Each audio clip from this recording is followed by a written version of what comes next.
Habang ipinapakita ang isang nilalang na kumakain ng isang uri ng halaman, ipinaliwanag dito na maraming flora na hindi kayang gumalaw ang nagpaparami sa pamamagitan ng kanilang mga naglalakbay na buto. May mga butong sumasabay sa hangin, may mga kusang pumuputok upang kumalat, at mayroon ding dinadala ng mga ibon at insekto. Para naman sa Silverwood, mga hayop ang nagsisilbing paraan nito ng paglalakbay.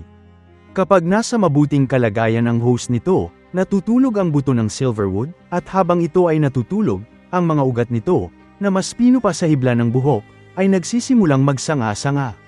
Ngunit sa mismong sandaling masugatan ng hayop, nagigising ang buto.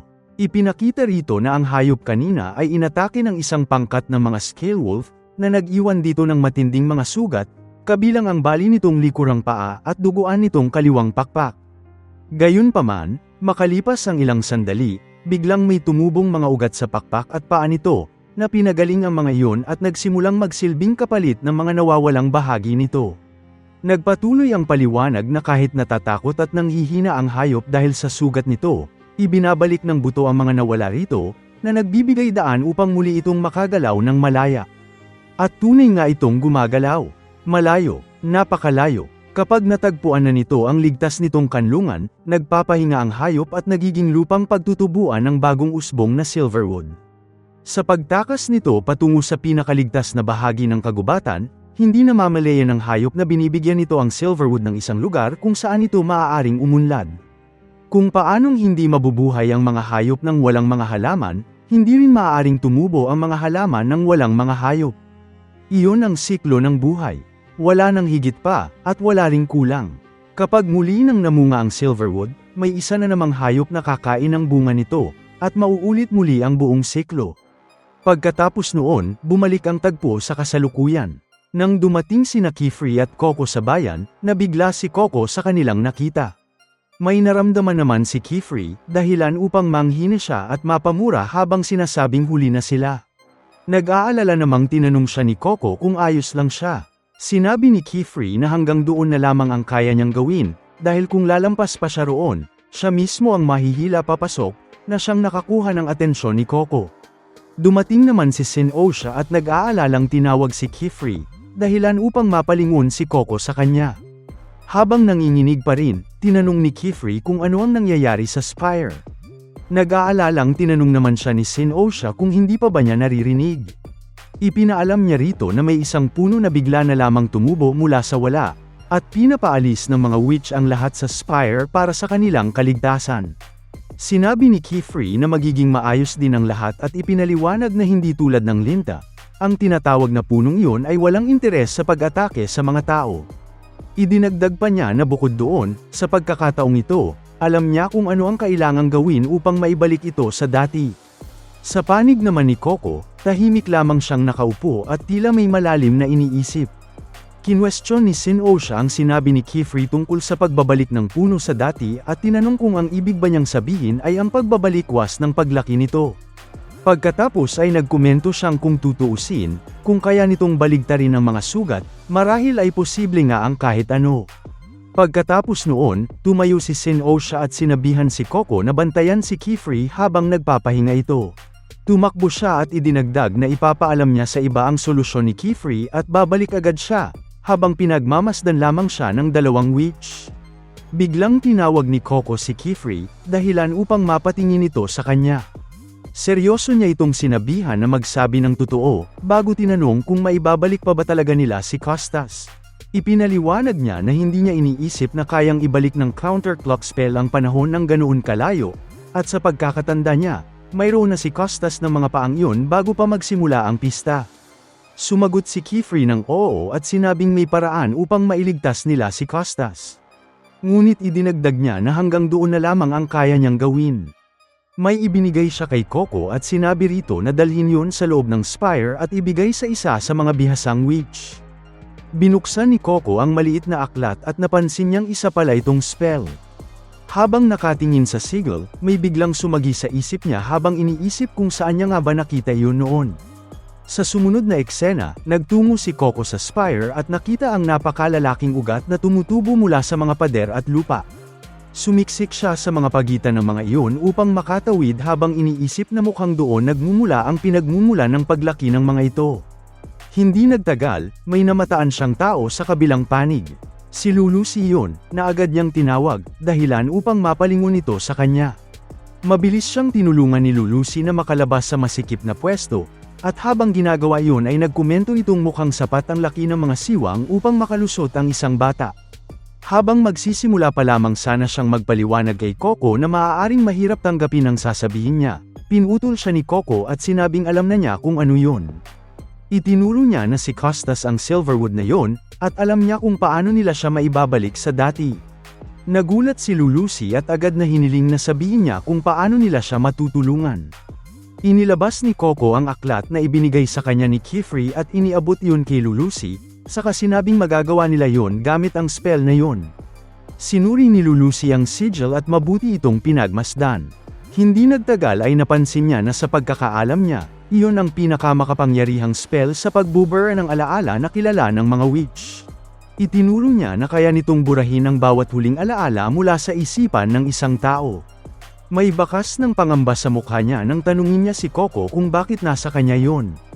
Pagkatapos ay agad niyang binago ang tanong at sinabing ipaliwanag nito ng eksakto kung paano maibabalik sa normal si Costas sa pamamagitan ng pagbubura ng kanyang mga alaala. Ipinaliwanag ni Coco na dahil Silverwood ang punong yon, at nag-uugat lamang ito kapag nakatagpo ang host nito ng isang ligtas na kanlungan. Pagkatapos ay bumalik ang tagpo sa panahong bago nagtungo si Coco sa Spire, at ipinakita rito na sinabi ni Kifri sa kanya na kailangan nilang gamitin ang spell na yun upang alisin kay Costas ang nag-iisang lugar sa kanyang isipan na nagbibigay sa kanya ng kapanatagan. Humingi siya ng paumanhin habang sinasabi yon, ngunit idinagdag na yun lamang ang tanging paraan upang mailigtas si Costas, na kitang-kitang ikinagulat ni Lulusi. Dahil sa kanyang pagkalito, napaatras si Lulusi at sinabing halos hindi siya makapaniwala. Sinabi niyang alam na alam niya ang likas na katangian ng punong iyon, ngunit sa labis niyang pagkabigla, idinagdag niyang iyon ang unang pagkakataong narinig niyang may isang Silverwood na tumira sa loob ng isang tao. Pagkatapos ay tinanong niya kung isa ba yung uri ng Forbidden Magic, ngunit agad ding nagkomento na hindi na siya dapat magulat, dahil may dahilan kung bakit ito tinatawag na ipinagbabawal na mahika. Sa kanyang isipan, itinuro niya na bagbog si Costas, lubos na pagod, at nababalutan ng kung ano-anong dumi at putik, ngunit hindi pa siya kailanman nakakita ng isang taong natutulog ng ganoon kapayapa at kasaya. Dahil dito, napatanong siya sa sarili kung bakit. Pagkatapos ay may sumilip mula sa likod ng mga ugat, at bigla nitong hinablat ang booklet mula sa kamay niya. Nagulat at naalarma siya rito, at nang lumingon siya, nakita niyang si Dagda pala yon. Tinanong niya kung ano ang ginagawa nito at inutusan nitong isauli ang booklet. Sinubukan pa niyang habulin ito, ngunit hindi kasya ang kanyang katawan sa pagitan ng mga ugat, na lalo lamang nakairita sa kanya. Naisip niya na maaari naman niyang putulin ang mga yon, ngunit ayaw niyang gumawa ng anumang bagay na maaaring makasakit kay Costas. Sinigawan niya si Dagda na bumalik at nakiusap dito, ngunit mabilis nitong tinanggihan ang nais niya at itinuro na sapat na ang lahat ng pinagkait kay Costas. Tinanong niya kung ano ang mangyayari sa buhay na kanyang nabuhay, sa mga sandali ng sakit at ligaya, at sa mga awiting itinuro niya rito. Maglalaho na lamang ba ang lahat ng yon? Kinwestiyon din niya kung paano naman ang mga titik na kakasimula pa lamang nitong matutunan, ang mga librong sinimulan nitong basahin, at ang mabubuting kaibigang nakilala nito sa paglalakbay nito. Nang makita siya ni Coco, mabilis na napalitan ng takot ang kanyang mukha, habang nagpapatuloy si Dagda sa pagsasalita. Nanginginig ito habang itinuturo na iniisip nilang ang pagbubura ng alaala ni Costas ang tanging paraan, ngunit ipapakita niya sa kanila na may iba pang paraan. Doon ay nabunyag na muli na pala itong namamatay, habang bumubulwak ang dugo mula sa kanyang bibig, na lubhang ikinaalarma ni Coco. Tinakpan naman ni Lulusi ang kanyang bibig dahil sa matinding pag-aalala, habang itinuro ni Coco na nawawala na ang epekto ng counterclock spell at bumabalik na ang kanyang mga sugat. Kahit labis nang nanghihina, nagpatuloy pa rin si Dagda sa paglalakad at ipinaliwanag na kung ang pag-aalis sa kanlungan ni Costas ang makapagliligtas dito, may magagawa siyang paraan. Itinuro niya na kasing simple lamang iyon ng paghihintay at pagpapabeya sa panahon na gawin ang natitirang bahagi nito. Pagkatapos ay bumagsak siya sa tabi ng isang napakalaking bante ng mga ugat, At nang alisin niya ang kanyang kamay sa kanyang tagiliran, nakita niyang puno iyon ng dugo. Sa kanyang isipan, sinabi niyang hindi niya akalaing ganoon kalubha ang kanyang mga sugat, at kung hinayaan lamang niya ang kapalaran, matagal na sana siyang namatay.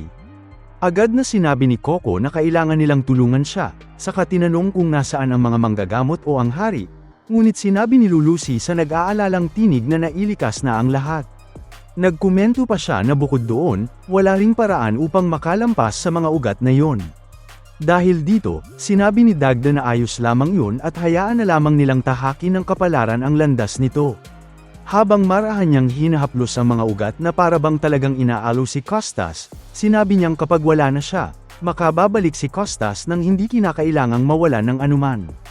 Pinasigaw naman ni Coco kung ano ang sinasabi nito at itinuro na mawawala siya rito, mawawala ang ama nito, at wala nang anumang bagay sa mundong ito na mas pinahahalagahan ni Costas kaysa sa kanyang pamilya. Ngunit natawa lamang si Dagda rito at sinabing kung ganoon, mukhang hindi na niya kailangang mag-alala na maging puno anumang oras sa lalong madaling panahon.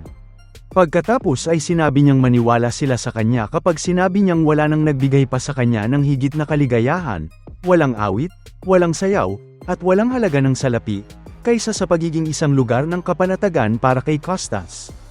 Ipinatong niya ang kanyang naghihingalong mukha sa mga ugat habang tumutulo ang dugo mula sa kanyang bibig patungo sa mga ito, saka idinagdag na kailanman sa buong buhay niya ay hindi pa siya nakadama ng ganoong kapayapaan. Itinuro niya na tinawag siya ni Costas na ama. Habang unti-unti siyang binabalot at sinasaklot ng mga ugat, muli niyang hiniling sa kanila na pabayaan na lamang ang kanyang anak. May pag-aaruga niyang hinawakan ang mga ugat na parabang mga kamay ni Costas ang kanyang hawak habang sinasabing mahal niya ito. At bago pa niya tuluyang maisip na mananatili itong kanyang anak magpakailanman, dahan-daang nawala ang buhay sa kanyang katawan. Hindi matanggap ni Coco ang kanyang nasaksihan, at pagkatapos ay napasigaw siya rito habang tinatanong kung bakit, at itinuturo na hindi naman ito kailangang mamatay upang iligtas si Costas, habang nananatili pa rin ang pagkabigla sa mukha ni Lulusi. Kinagat niya ang kanyang labi habang pilit pinipigilan ang pagpatak ng kanyang mga luha, ngunit bigla niyang napansin na patuloy pa ring lumalaki ang puno, na siyang ikinaalarma niya. Dahil dito, nagtanong siya kung bakit at itinuro na wala na si Dagda, kaya bakit hindi pa rin ito tumitigil. Napuno ng luha ang mga mata ni Coco at tumulo ang mga yon sa mga ugat ni Costas, saka sinabi niyang baka huli na ang lahat. Habang nakatingin kay Costas, tinanong niya sa kanyang isipan kung bakit nangyayari yun at kung tuluyan na bang nasakop ng Silverwood ang kanyang isip. Biglang may sumabog sa mga ugat, na siyang nakakuha ng atensyon ni Lulusi. Lumabas na may isang taong unti-unting pumuputol sa mga yon gamit ang isang palakol, at madali nitong hinihiwa ang mga ugat. Nag-alala si Lulusi dahil dito at agad na sumigaw kung sino ang naroon. Mula sa kabilang panig ng makakapal na ugat, ipinakita na sina Galga at Atworth pala yon, at sinabi ni Galga kay Atworth na makinig dahil may naririnig siyang mga tao sa loob. Sinabi niya kay Lulusi na manatili lamang sa kinaroroonan nito at pupuntahan nila sila habang naghahanda siyang humataw muli ng palakol. Nag-aalalang sumigaw naman si Lulusi na maghintay at tumigil. Sinabi niya rito na huwag nang hawakan pa ang punong yun at kailangan nilang tiyaking hindi nila ito masasaktan. Nalito si Galga rito at sinabing hindi niya maintindihan, habang itinuturo na isa lamang naman yung puno, ngunit sinabihan siya ni Atworth na sandali lang. Humingi ito ng paumanhin kay Lulusi at sinabing naghahanap lamang sila ng isang batang babae na tumakbo papasok sa spire. Idinagdag niyang maaaring naliligaw na ito at hindi nila maipagpapatuloy ang paghahanap kung hindi sila magpuputol ng daraanan. Pinunasan ni Coco ang kanyang mga luha at sinabi sa kanila na kaya niyang sumuot sa mga siwang at siya na ang hahanap sa batang babae, saka nakiusap na huwag nilang saktan ang puno. Dahil dito, ibinaba ni Galga ang kanyang palakol at pumayag sa sinabi niya. Nagsimulang gumapang si Coco sa makikitid na daanan upang hanapin ang nawawalang bata, habang napaisip naman si Lulusi tungkol kay Galga at naging malalim ang kanyang pag-iisip. Si Atworth naman ay hinawakan ng likod ni Galga at nag-aalalang tumingin patungo sa mga ugat. Pagkatapos ay lumipat ang tagpo sa panig ni Coco, at habang binabagtas niya ang mga pasilyo, nakiusap siya kay Costas sa kanyang isipan na huwag itong umalis. Tinanong niya kung hindi ba nito nararamdaman yun at kung hindi ba nito narinig ang mga sinasabi nila. Sinabi niya rito na wala na ang kanlungan nito at hindi naligtas na lugar ang lugar na yun. Muli niya itong pinakiusapan na huwag umalis at bumalik na lamang sa kanila. Nang makarating siya sa susunod na pasilyo habang nag-aalala pa rin para kay Costas, nakasalubong niya si Tarta, na siyang nagpagulat sa kanya. Nanlaki naman ang kanyang mga mata sa labis na pagkabigla pagkatapos noon, at lumabas na dahil yun sa nakita rin niya roon si Ininia. Puminta ang hindi pagkapaniwala sa kanyang mukha nang makita niya ang dalawang ito na magkasama. Sinubukan ni Coco na tanungin kung ano ang ibig sabihin noon, ngunit nauutal siya dahil sa matinding pagkabigla sa kanyang nasaksihan, habang tahimik lamang siyang tinitigan ni Ininia. Hindi na napigilan ni Coco ang kanyang sarili at agad siyang sumugod habang sumisigaw ng pangalan nito at nagtatanong kung alam ba nitong mangyayari ang lahat ng iyon. Sinunggaban ni Coco si Ininia at ipinaku ito sa lupa habang kinukwestiyon kung siya ba ang nagtanim ng buto kay Costas, alam na yon ang magiging kahihinatnan nito. Habang sasabihin na sana niya kung ano ang gagawin niya kapag tama ang hinala niya, biglang naglaho si Ininia mula sa ilalim niya at lumitaw sa kanyang likuran, handang hampasin siya sa ulo gamit ang kanyang tungkod, habang inuudyukan siyang sabihin kung ano nga ba ang gagawin niya. Nagulat si Coco rito at bago pa siya makapag-react, inihampas ni Ininia ang kanyang tungkod at malakas siyang tinamaan nito, dahilan upang bumagsak siya sa lupa. Sinundan pa yun ni Ininia sa pamamagitan ng pagtapak sa ulo ni Coco at pagdiin ito sa lupa, saka itinuro na hindi sana kailanman umusbong ang butong yon. Ipinaliwanag niya na ang nag-iisang nakatatandang pinagkakatiwalaan ni Costas ay nasa bingit na ng kamatayan, at ang mga mababait na witch na tumulong sa kanya ay natuklasan niyang mga sinungaling pala. Nagpatuloy siya sa pagsasabing sa halos buong buhay ni Costas, isa lamang itong itinuring na isang pariah, at alam nito mismo kung gaano kalupit ang mga tao. Pagkatapos ay itinuro ni Ininia na kapag tinatreto kang parabang hindi ka umiiral, nagiging Pelagian ng pagkabalisa, at ang sinumang nagdusa ng tulad ni Costas ay hindi kailanman makaalam ng tunay na kapayapaan ng isip. Ipinaalam niya sa kanila na galit si Costas sa mundo dahil sa paraan ng pagtrato nito sa kanya.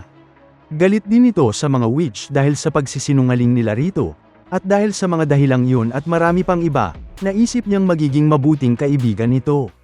Naalala niya kung paano niyakap ni Costas si Dagda nang muli silang magkita, at idinagdag na ngunit tulad ng maraming bagay, nauwi rin siya sa pagkadismaya. Itinuro niya na mababaw lamang ang galit ni Costas, at sapat na ang sarili nitong kasiyahan upang makalimutan nito ang lahat ng iyon. Habang pilit na tumatayo, sumagot si Coco na hindi niya ipagkukunwaring naiintindihan niya kung bakit ginawa ni Ininia ang lahat ng iyon, ngunit may isa siyang masasabi. Palihim siyang gumuhit ng isang seal sa lupa, at dahil doon ay may malakas na bugso ng hangin na tumulong sa kanyang may angat ang katawan, dahilan upang mawala ng balanse si Ininia at matamba. Mabilis na tumayo si Coco at sumigaw na isang ganap na kabiguan ang spell ni Ininia, at kahit siya ay nakikita yon. Tinanong niya kung alam ba nito kung paano niya nasabi yon, saka siya mismo ang sumagot na dahil wala ni isang bahagi ng spell na yun ang nagpasaya kay Costas. Idinagdag niya na hindi lamang tungkol sa kaligayahan ni Costas ang usaping yon, at sinabi niyang wala rin itong naidulot na saya kay Dagda, at hindi pa nga niya iniisip na masaya si Ininia na ginamit niya ang spell na yon. Itinuro niya na hindi yun ang dahilan kung bakit umiiral ang Mahika. Idinagdag pa niya na hindi ginagamit ang Mahika upang lumikha ng mas maraming pagdurusa habang tinatapos niya ang seal na kanina pa niya iginuguhit. Dahil doon, nagsimulang umangat ang lupa at bumuo ng isang paikat na holang bato, na siyang nakakuha ng atensyon ni Ininia. Pagkatapos ay nagkomento si Coco na forbidden magic man yun o hindi, ang totoo ay sablay ang spell ni Ininia. Pagkatapos ay sumigaw si Coco na sa tingin niya ay kailangan na nitong bumalik sa drawing board habang tinatapos ang hawla, ngunit kalmado lamang na sumagot si Ininia na baka nga gagawin niya yon. Biglang naglaho muli si Ininia mula sa loob ng hawla at lumitaw mismo sa harapan ni Coco, saka nagtanong na kung gagawin man niya yon, tutulungan ba siya nitong ayusin ang spell. Sinubukan niyang hawakan ang kamay ni Coco habang idinadagdag kung magiging bago ba niya itong kaibigan, dahilan upang mabilis na umatras si Coco sa ere. Pagkatapos ay nagsimulang alisin ni Ininia ang kanyang mga guwantes habang nagtatanong kung paano malalaman ni Coco kung pinasaya ba siya ng spell na yun, at ipinakita niya ang kanyang kamay na isa ng kumpol ng mga ugat habang sinasabing hindi naman siya kilala ni Coco. Kitang-kita ang pagkabigla sa mukha ni Coco nang makita niya ang mga kamay na yon, Ngunit ipinilit ni Ininia na wala itong alam at na ang pointed caps ang nag-alis ng mahikang maaaring nakatulong sana sa mga taong nangangailangan nito. Ipinahayag niya na kung hindi siya magiging kaibigan ni Coco, kung gayon ay isa itong kaaway. Nagpakawala si Ininia ng isang pag-atake laban kay Coco, dahilan upang maprotektahan nito ang sarili laban sa mga lumilipad na tipak ng bato at mga ugat. Tumilapon si Coco patungo kay Tarta, ngunit nasalo siya nito, na siyang nakakuha ng kanyang atensyon. Nagpasalamat siya rito, ngunit hindi sumagot si Tarta, kaya tinanong niya kung ayos lang ba ito. Sa halip ay may pagdududang tinanong siya ni Tarta kung paano niya nalaman na naging punong yun si Costas. Ipinaalam niya na may nagsabi lamang sa kanya ng isang napakasindak na bagay, at yun ay nakaya palang mabuhay ng punong yun sa pamamagitan ng mga tao rin, na siyang ikinahingal ni Coco sa pagkabigla. Idinagdag ni Tarta na matapos siyang makabawi mula sa pagkabigla, may isang bagay siyang napagtanto. May isang witch na nakaalam tungkol doon at hindi sinabi yun kahit kanino. Tinanong niya kung bakit nila itinago yun sa kanila. Naiiritang itinuro niya na gaano na ba katagal siyang naninirahan sa tindahang yun kasama ang kanyang lolo at ang punong yun. Ipinakita niya ang kanyang pagkainis sa mga witch habang sinasabing hindi niya maintindihan at tinatanong kung gaano pa karami ang balak nilang itago mula sa mundo.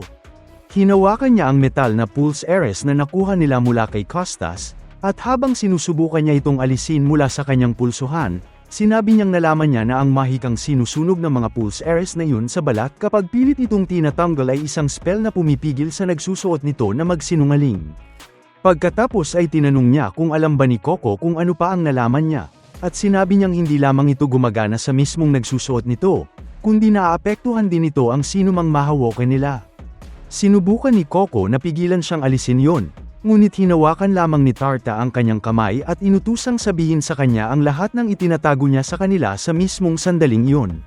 Tinanong din niya kung ano pa ang sinusubukan niyang itago sa kanila at inudyukan siyang sabihin ang totoo. Lubos itong ikinagulat ni Coco at mabilis niyang tinakpan ang kanyang bibig upang hindi siya makasagot, ngunit dahil sa spell, hindi niya mapigilan ang mga salitang lumabas. Dahil dito, nabunyag niya na si Kifri ang taong nagsabi sa kanya tungkol sa puno, na siyang lubos na ikinabigla ni Tarta.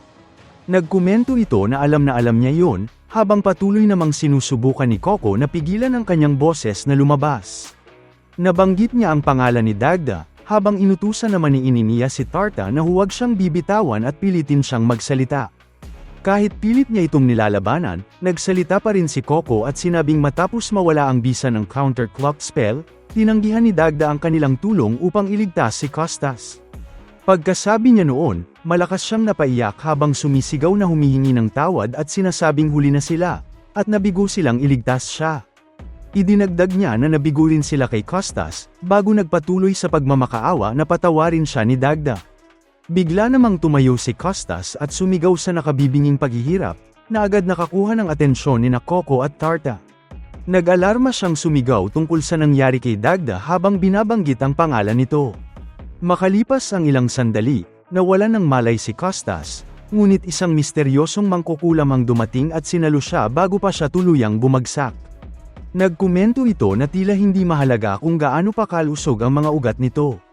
Alisin lamang ang kapa na tagang minsang nagpasibol sa puno, at maaari mo pa ring maalis ang pagkakabuhol ng buhay na nasilo nito.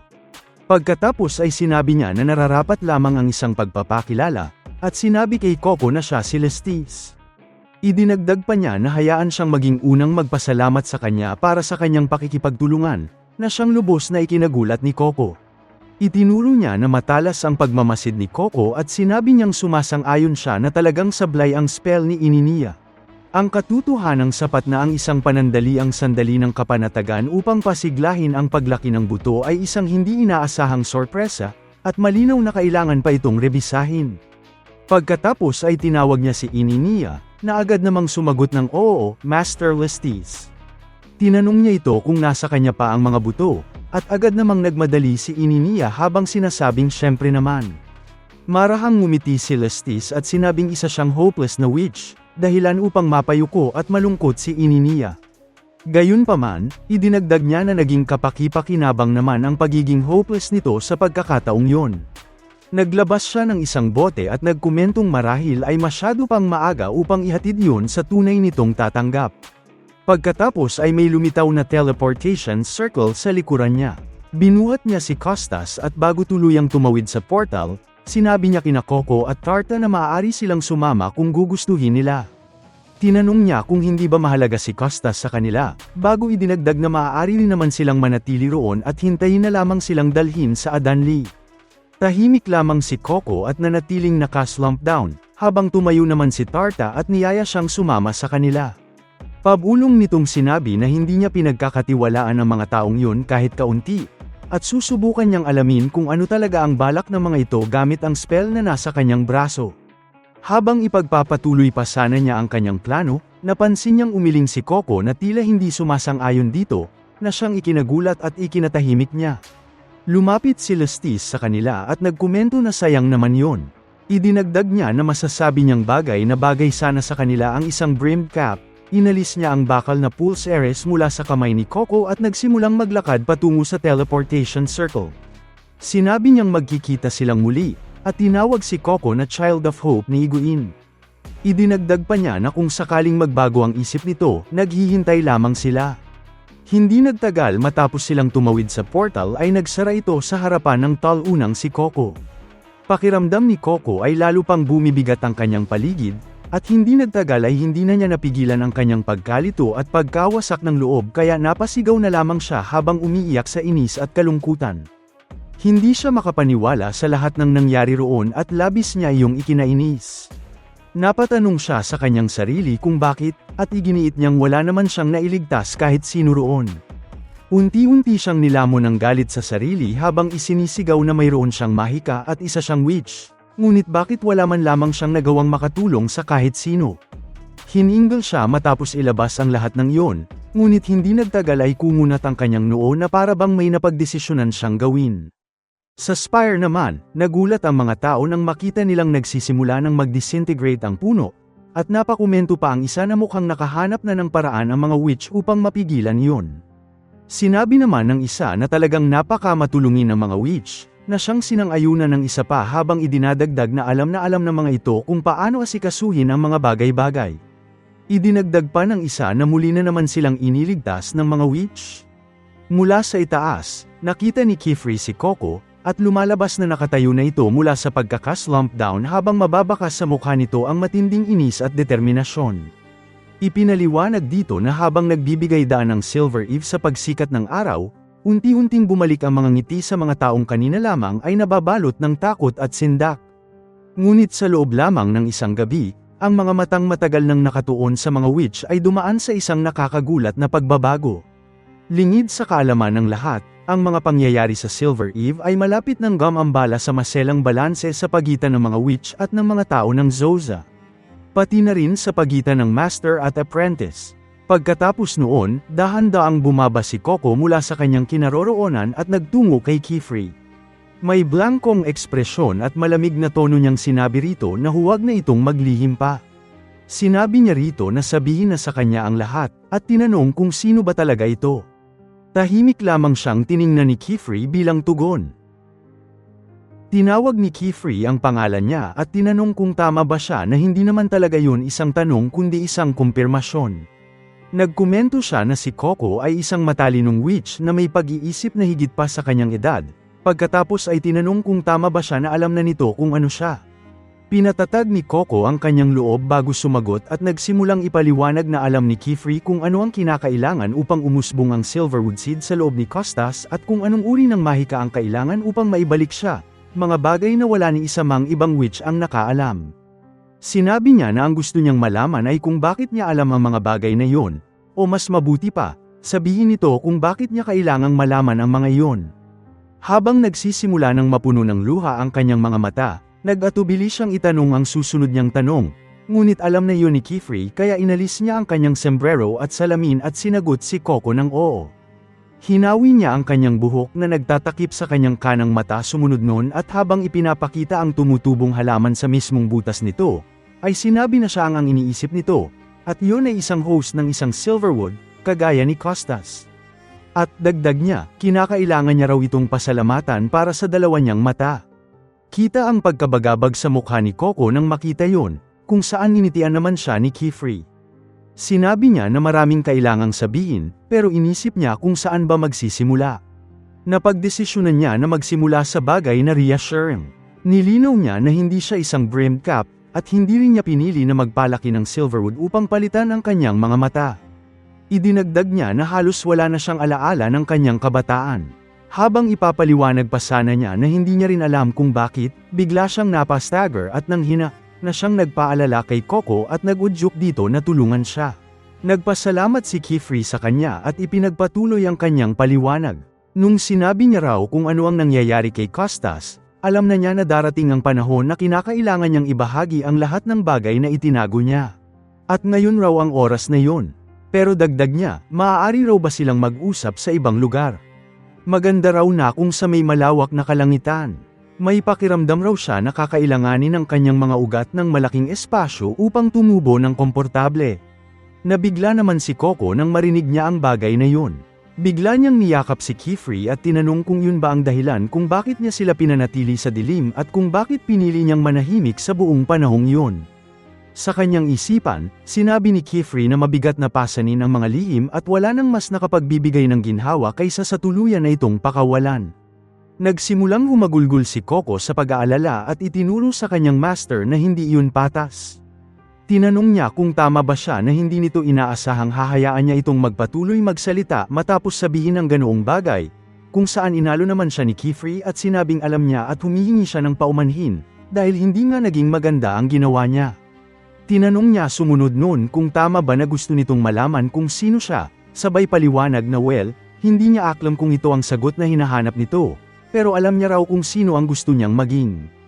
Habang nag-uusap sila, dumating naman sila Tetia at iba pang mga apprentice ni Kifri kasama si Orjo, at agad sila nitong tinawag nang makita sila. Itinuloy ni Kifri ang sagot niya kay Coco na ang gusto niyang maging, at iyon ay maging isang witch na nagngangalang Kifri. Ang guro ng 4 na magagaling na witch. Idinagdag niya sa kanyang isipan na kahit ano pa raw ang mangyari sa hinaharap o kung anong kapalaran ang naghihintay sa kanya, ipinapangako niya raw sa mga ito na hindi siya magbabago. Sa streets naman ng town, may iilang mga witch na nakabalik na, at nagsimula namang magsihiyawan at mag-cheer ang mga tao sa pagdating nila. Tuwang-tuwa ang mga ito sa kanilang pagbabalik at lahat sila ay nagpasalamat, kung saan ngumiti na lang ang mga ito at kumaway habang nahihiya. Binigyang pugay sila ng lahat ng tao na nandoon habang nagpaparada sa daan, at tinawag sila ng mga ito bilang ang mga tagapagligtas ng Silver Eve. Sa kabilang banda ng kanilang pinaggalingan, may ilang witch na tinanong ang isang witch na may tila ba pinagtagpi-tagpi na cloak kung hindi ba ito sasama sa kanila pabalik ng town, at pinanto pa nito na hindi niya maabutan ang lahat ng glory. Nagtaka naman yung witch na may tagpi-tagpi na cloak at sinabi na lang na maglalakad-lakad na lamang siya doon upang tignan at bantayan kung may leftover na mga trace ng mahika. Sumunod noon, naglakad-lakad na ang lalaking ito sa kagubatan at nilaibat ang paligid. Pagkasilip niya galing sa isang bush, may pumukaw sa kanyang pansin. Nakita niya rito yung nakakonfine na katawan ng lalaking prisoner at yung Valence Leech, na nagpamangha sa kanya. Sumunod noon, naglibot-libot siyang muli habang naghaham ng tono, at makalipas ang ilang sandali ay napasigaw siya na nakita na niya sila. Masaya niyang tinanong ang mga ito na hulaan nila kung sino ang dumating at tinanong kung kamusta na ang mga ito. Nagwo-work hard ba ang mga ito o hardly working? Lumalabas na ang nakita pala nito ay yung grupo ng mga brimmed caps na nakaupo sa kanya-kanyang malaking bato. Kumaway siya kay Sauceran sumunod noon at sinabi na i-check niya lang ito. Pero tama ba na binura nito ang memorya ng wise dude? Itinuro niya na kapag nalaman ng mga pointed hats kung sino ang nagturo kay Endale ng forbidden magic ay bye-bye na raw para sa kanya. Sumagot si Sauceran na syempre naman at sinigurado niya rin na kolektahin ang Woodcrewer ring. Idinagdag niya na wala sa dalawang ginawa niyang iyon ang para sa sarili niyang kaligtasan, kahit na nakinabang siya sa mga iyon. Napa-array yung witch na may tagpi-tagping cloak dahil doon at paasar na sinabi na mukhang si Kitty ay nagising sa maling side ng kama, na siyang nagpairita kay Sauceran at nagpahis rito sa kanya. Lumabas ito sa pagkakatago ng tunay niyang katawan at naiinis na tinanong kung ano ulit yung sinabi nito sa kanya patungkol sa pag-address niya sa witch na nasa ilalim ng brim, kaya sinabi niya na baka nakalimutan niya yun at nanghingi na lang ng tawad. Nilapitan naman siya ni Lestis at sinundot ang kanyang hat. Tinanong siya nito kung nasaan yung other one at napagdesisyonan niya bang hindi yun isama. Sumagot siya na technically ay nakita niya yun papunta doon, o maaari ay it. Sa oras raw ng kanyang pagdating, wala nang natira doon kundi isang human-sized slime. Sinimulan niyang piga-pigain ang mukha ni Sasaran habang sinasabi na ayaw niya na maging ang tagatanggap ng isang spell na gagawin kang isang yucky sludge o kung anong klaseng gas. Sinubukan niya raw na kausapin yun, pero sa tingin niya ay hindi na raw yun nakakakita o nakakarinig. Kaya sumuko na siya. Sabay tanong na ano pa ba ang dapat niyang gawin doon. Nagkomento naman ang isang miyembro na babae na nakatago ng manipis na tela na nakapalibot sa kanyang brimmed cap na isa nga yung pagkakamali, ngunit hindi naman isang hindi ka nais-nais na pagkakamali, at ang malawak nilang interpretasyon sa mga prinsipyo ay napaka-interesante, sa madaling salita. Idinagdag niya na marahil isang napakalaki at hindi inaasahang kaguluhan lamang ang kailangan upang itulak sila sa mga bisig ng forbidden magic, at itinuro na maaaring iyon ang pagkakataon upang mahikayat ang mga pointed caps na tuluyan ang tumawid sa linya, kung tutuusin. Sumang-ayon naman si Iguan at sinabing ang isang linyang natawid na ay madali nang matawid muli. Habang nangyayari yun, bumalik naman ang tagpo sa bayan, at dito ay buhat-buhat ni Logre si Beldarot. May naramdaman si Beldarot na naging dahilan upang kumunat ang kanyang mukha, kaya tinanong siya ni Logre kung may problema ba. Sinubukan niyang magmadali habang ipinapalam kay Beldarot na malapit na sila sa medical spire. Habang sasabihin pa lamang sana niya rito na magtiis pa ng kaunti, may isang bagay na nakakuha ng atensyon ni Lagra. Lumabas na si King Dinraldi pala yun na lumalabas mula sa spire. Nagulat din ang mga tao nang makita nila ang kanilang kamahalan at inisip na lumabas ito upang makita ang mga witch. Tinanong ni Lagra kung bakit ito naroon, habang nalito rin si Beldarot. Pagkatapos ay may napansin si Beldarot kaya agad siyang sumigaw ng sandali at hindi, saka inutusan si Lagra na pigilan ito, na siyang lalong nagpalito kay Lagra. Habang pasisigaw na sana siya kung ano ang dapat niyang gawin, biglang lumuhad si Dinraldi sa harapan nila. Makikita ang pangamba sa mukha ni Beldarot nang gawin ito yun. Pagkatapos yumuko ni Dinraldi bilang paggalang, tumalim ang kanyang mga mata at tumingin siya ng diretso sa Wise of Teachings. Dahil sa eksenang yun, napatigil at nabigla ang mga tao sa paligid nila bago sabay-sabay na napasigaw sa pagkawindang. Nag-alala rin si Logre dahil dito, habang naisip naman ni Beldarot na huli na upang gumawa pa ng anuman, kaya inutusan na lamang niya si Logre na dalhin sila sa loob agad-agad. Habang tumatakbo papasok, ipinaalam niya rito na kailangan nilang makaalis agad sa paningin ng publiko. Pagkabalik nila sa loob ng gusali, sinabi ni Beldarot nang may pag-aalala na kung may isang bagay na hindi nila dapat ipinakita sa mga tao, iyon ay ang eksenang yun. Pinag-isipan niya ang nangyari, kung saan ang kanilang hari ay yumuko sa harap ng mga witch, habang bakas ang pag-aalala sa kanyang mukha. Sinabi niya sa kanyang isipan na sa isang kilos lamang, winasak ni Dinraldi ang maselang balanse sa pagitan nila. Tinanong niya ang kanyang sarili kung ano ba ang iniisip ng hari at kung ano ang tumatakbo sa isip nito. Pagkatapos ay bumalik ang tagpo sa pagpupulong ng mga brimmed caps, at dito ay sinabi ni Iguan sa kanyang grupo na nasaksihan mismo ng hindi mabilang na mga tao ang panlilinlang ng mga witch. Itinuro niya na nakita nila ang katotohanan sa likod ng kasinungalingan at nasaksihan ang tunay na kapangyarihan ng isang lakas na matagal nang ipinapaniwalang lunas sa lahat ng problema. Hindi magtatagal, ang mga panalangin dati pabulong lamang ay magiging isang koro ng desperadong pagsusumamo, at pagkatapos ay magiging isang simponya ng galit na mga sigaw. Pagkatapos noon, masaya niyang inanyayahan ang kanyang grupo na magsimula ng kumilos. Idineklara niya na dumating na ang oras upang itaas nila ang kanilang mga brim. Pagkatapos ay bumalik ang tagpo kina Coco at Kifrey, at dito ay hinayla ni Coco ang balabal ni Kifrey at tinawag siya, dahilan upang tanungin ni Kifrey kung ano yun. Tinanong ni Coco na kung ang palaging pagkabalisa lamang ang paraan upang manatili siya kasama nila, paano nangyari na hindi siya sapat. Hinimok niya itong tumingin sa kanya at sinabing napakaberde pa niya. Wala siyang natutulungan gamit ang mahikang alam niya, at wala siyang kapangyarihan. Sumagot si Kifrey na hindi yun totoo. Ipinaliwanag niya na wala siyang dahilan upang mag-alala tungkol sa kanya, na siyang nagpalito kay Coco at nagpatanong kung ano. Direkta niyang tinanong kung paano siya mag-aalala para sa isang witch na may napakaliwanag na kinabukasan. Ipinaliwanag niya na balang araw, At hindi na magtatagal, magiging witch si Coco na matagal na niyang pinapangarap na maging. Isang witch na may sapat na kaalaman upang tulungan ang sinumang nais niyang tulungan.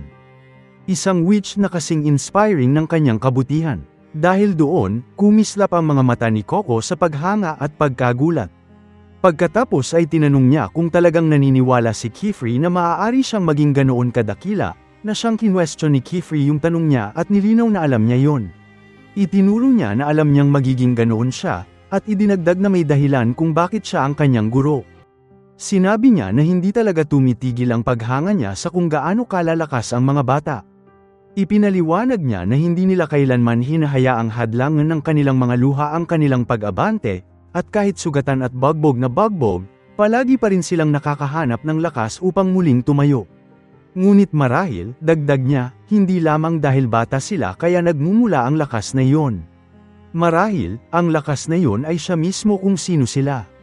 Pagkatapos ay sinabi niya na sa katunayan, sigurado siyang ganoon nga, at idinagdag na naaalala niya noong kaedad niya si Coco at hindi niya kailanman naisip na malakas siya.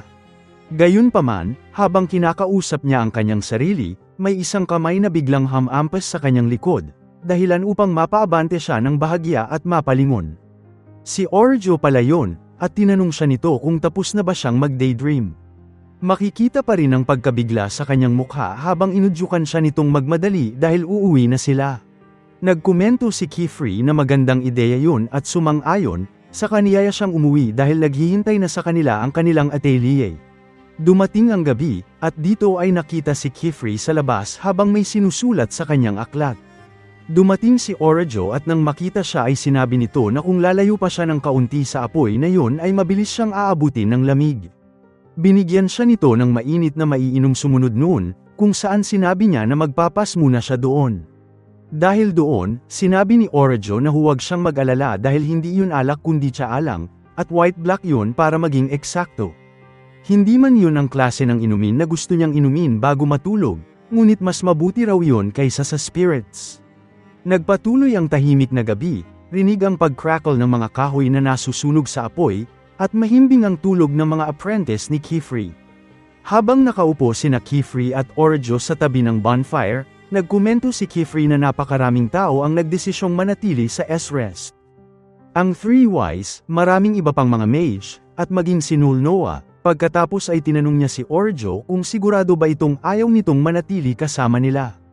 Itinuro rin niya na tila gustong-gusto talaga ni Lagra ang kanilang tulong, kaya tinanong naman siya ni Orjo kung bakit sa tingin niya ay nagmamadali siyang umalis doon. Nagsimulang magbuhos si Orjo ng tsaa para sa kanyang sarili, pagkatapos ay sinabi niyang maaari silang dumaan sa isang bayan na may windowway upang mas mabilis silang makauwi kung gugustuhin ni Kifri. Itinuro niya na marami ng pinagdaanan sila at ang mga babae, kaya marahil ay mas gugustuhin nitong bumalik sa normal ang lahat sa lalong madaling panahon, para sa kanilang lahat. Sumagot si Kifri na gusto nga niya yon, ngunit idinagdag na naisip niyang kung mahaba ang daan pa uwi, marahil ay sapat na yon upang magkaroon sila ng kaunting distansya mula sa takot. Sinabi rin niya na sino ba ang nakaalam, baka ang paglalakbay na yun sa ilalim ng mga bituin ay maging isang alaalang pahahalagahan nila habang buhay. Sinabi ni Orjo kung saan na nga ba napunta ang mga taon, at itinuro na kasing liwanag at kasing dami pa rin ng mga bituin ang kalangitan noong gabing nakalaya sila mula sa Great Hall. Tinanong niya kung naaalala pa yun ni Kifri, kung saan sumagot naman ito na syempre at paano niya raw makakalimutan yon. Sinabi niya na hindi niya kailanman malalaman na napakarami pa palang makikita bukod sa ilalim ng karagatan kung hindi siya tinuruan ni Orjo. Pagkatapos ay bumalik ang tagpo sa panahong isa pa lamang munting apprentice si Orjo. Sinabihan siya ng lalaking kasama niya na huwag siyang malungkot ng ganoon. Ipinaliwanag nito na mayroon na ngayong mga mababangis na hayop sa kailaliman, at hindi sila maabot doon ng bagyo o nyebe. Sinabi rin nito na ang sakuna at panganib ay nangyayari lamang sa labas. Pagkatapos ay sinabi nito na makakasiguro siya dahil doon, sa Great Hall, wala siyang dapat katakutin at yun ang magiging perpektong lugar upang pagtuunan niya ng pansin ang kanyang pag-aaral. Sumang-ayon naman si Orjo sa lahat ng yun at tinawag ang lalaking kasama niya bilang village chief. Sa sumunod na eksena, binuksan ni Orjo ang isang silid at dito ay narinig niya ang village chief na nakikipag-usap sa isa pang witch. Sinabi ng witch na narinig niyang nagkulang ng mga witch sa Godry dahil sa insidenteng nangyari sa Nose, kung saan sinabi ng village chief na yun nga ang dahilan kung bakit siya naroon. Nakiusap siya kung maaari bang ilipat sa Godry ang ilan sa kanilang mahuhusay na talento. Sumagot naman ng isa pang witch na kailangan muna niyang makausap ang iba, kaya idinagdag ng village chief na bilang kapalit ay isinama niya ang pinakamatalino nilang batang witch. Pagkarinig niyon, isinara ni Orejo ang pinto at lumayo mula sa silid. Habang naglalakad, may napansin siya sa kanyang kaliwa, at nang lumingon siya ay nalito siya kung nyebe ba ang kanyang nakita. Doon ay nakita niya ang isa pang batang lalaki, na tila si Batang Kifri, kaya naisip niya sa kanyang sarili na mukhang hindi nga yun nyebe. Nagtanong siya sa kanyang isipan kung sino ang batang yun at nagkomentong halos kasing puti ito ng nyebe. Nakita niyang naglalakad ito papunta sa labas ng barrier at pagkatapos ay pumasok sa loob ng tubig. Nagulat si Orejo dahil dito at mabilis na tumakbo patungo sa pinto.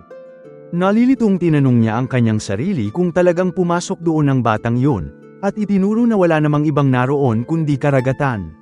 Lalo siyang nalito at nagtaka, pagkatapos ay naisip na baka ganoon lang talaga ang ginagawa ng mga tao sa Great Hall. Dahil doon, napakunot-noo siya at nagkomentong malamang ganoon nga iyon at naisip na may dahilan kung bakit naroon ang batang yun. Pagkatapos ay buong kumpiyansa niyang naisip na baka sinusubukan lamang ng batang yun ang isang bagong spell, at sinabi sa kanyang sarili na hindi tatawaging Great Hall ang lugar na yun kung wala roong pinakadakilang mga witch. Ngunit nang makita niyang namimilipit at nahihirapan si Batang Kifri, muli siyang nag-alala at sinabing huwag sabihin sa kanyang lumabas lang ito roon para malunod, at tinanong kung ano ba ang iniisip nito. Sinubukan niyang humingi ng tulong, ngunit nang lumingon siya, katahimikan lamang at napakaraming pasilyo ang kanyang nakita. Nang inig siya sa takot at napagtantong hindi na niya maalala kung saan siya nanggaling. Pagkatapos ay inilabas ng batang lalaki ang huli nitong hininga at tuluyan ang tumigil sa paggalaw, habang lumulutang na lamang sa loob ng tubig. Pinatatag ni Orejo ang kanyang loob at mabilis na inilabas ang kanyang palm choir.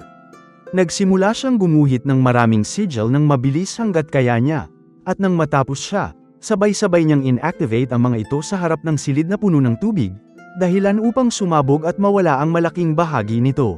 Isang napakalaking alon ng tubig ang tumama sa kanya dahil doon, ngunit kasabay nito ay nailigtas niya si Kifri mula sa pagkalunod. Nagsimula siyang manginig at may pangambang nagsabing napakalamig noon, masakit pa nga. Naisip niya na pakiramdam niya ay para siyang isinawsaw sa nagyayelong lawa sa kanilang bayan. Tinanong niya ang kanyang sarili kung ganoon ba talaga kalamig ang tubig sa kailaliman. Habang nilalamig pa rin, sinubukan niyang tawagin si Kifri.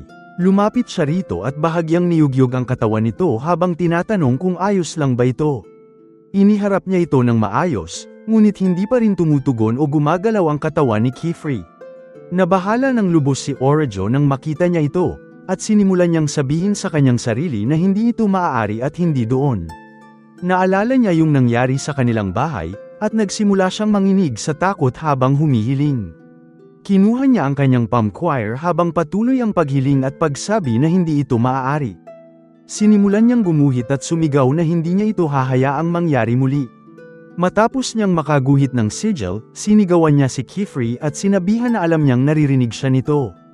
Inudyok na ito na gumising habang tinatawag na stupid, idiots no for brains, at sinabi na masusunog muna siya bago niya hayaang mamatay si Kifri sa mismong harapan niya.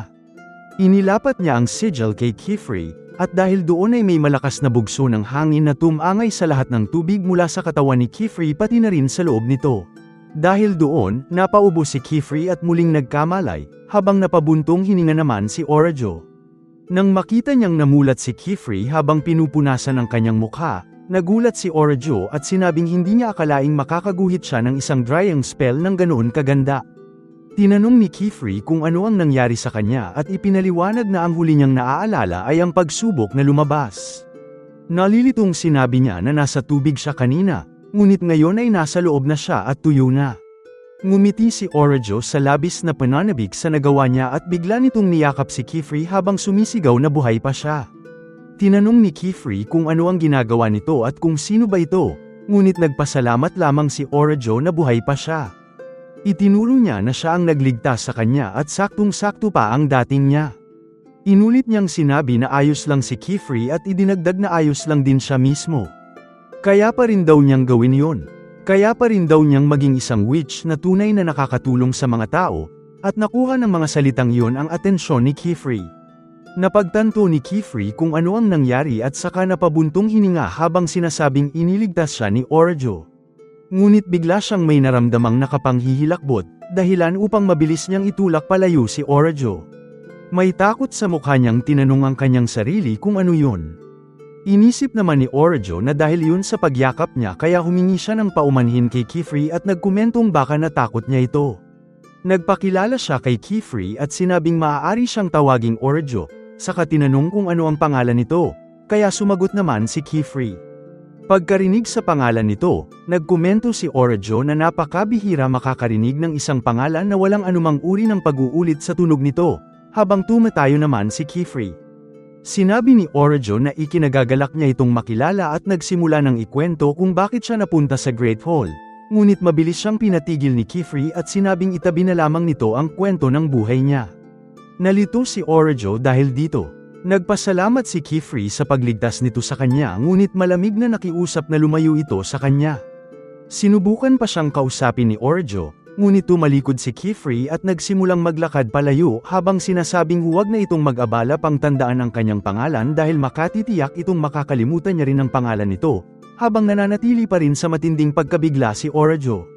Dahil doon, nainis si Orjo at tuluyang napuno ng pagkairita, kaya paulit-ulit niyang tinanong si Kifri kung ano ang ibig nitong sabihin. Pagkatapos noon, may biglang sumugod papasok sa silid ni Beldarot at sinipa ang pinto nito habang naiinis na tinatawag siya. Isa pala yun sa mga Knight of Moralis at sarcastic nitong sinabi na mahusay naman daw ang pagbabantay niya sa sarili niyang apprentice. Itinuro nito na nagdudulot na naman ito ng gulo. Sinabi niya na nahuli niya itong binabaha ang kanilang mga pasilyo at nakikipag-away pa sa isa pang batang witch. Tinanong naman ni Beldarot kung ganoon na ba ang nangyari. Pagkatapos ay tinanong niya si Kifri kung ano yun at sinabing huwag sabihin sa kanyang nakahanap na naman ito ng bagong kaibigan. Habang hawak-hawak silang dalawa na parang dalawang pas ang nag-aaway, sabay na nagtanong sina Orjo at Kifri ng ano, at sabay ring sumagot na hindi sila magkaibigan. Pagkatapos noon, ikinwento ni Orjo sa kasalukuyan na mas simple ang mga bagay noon. Wala silang mga lihim na kailangang itago, walang mga kasinungalingang kailangang sabihin, at walang mga kasalanang kailangang ilibing.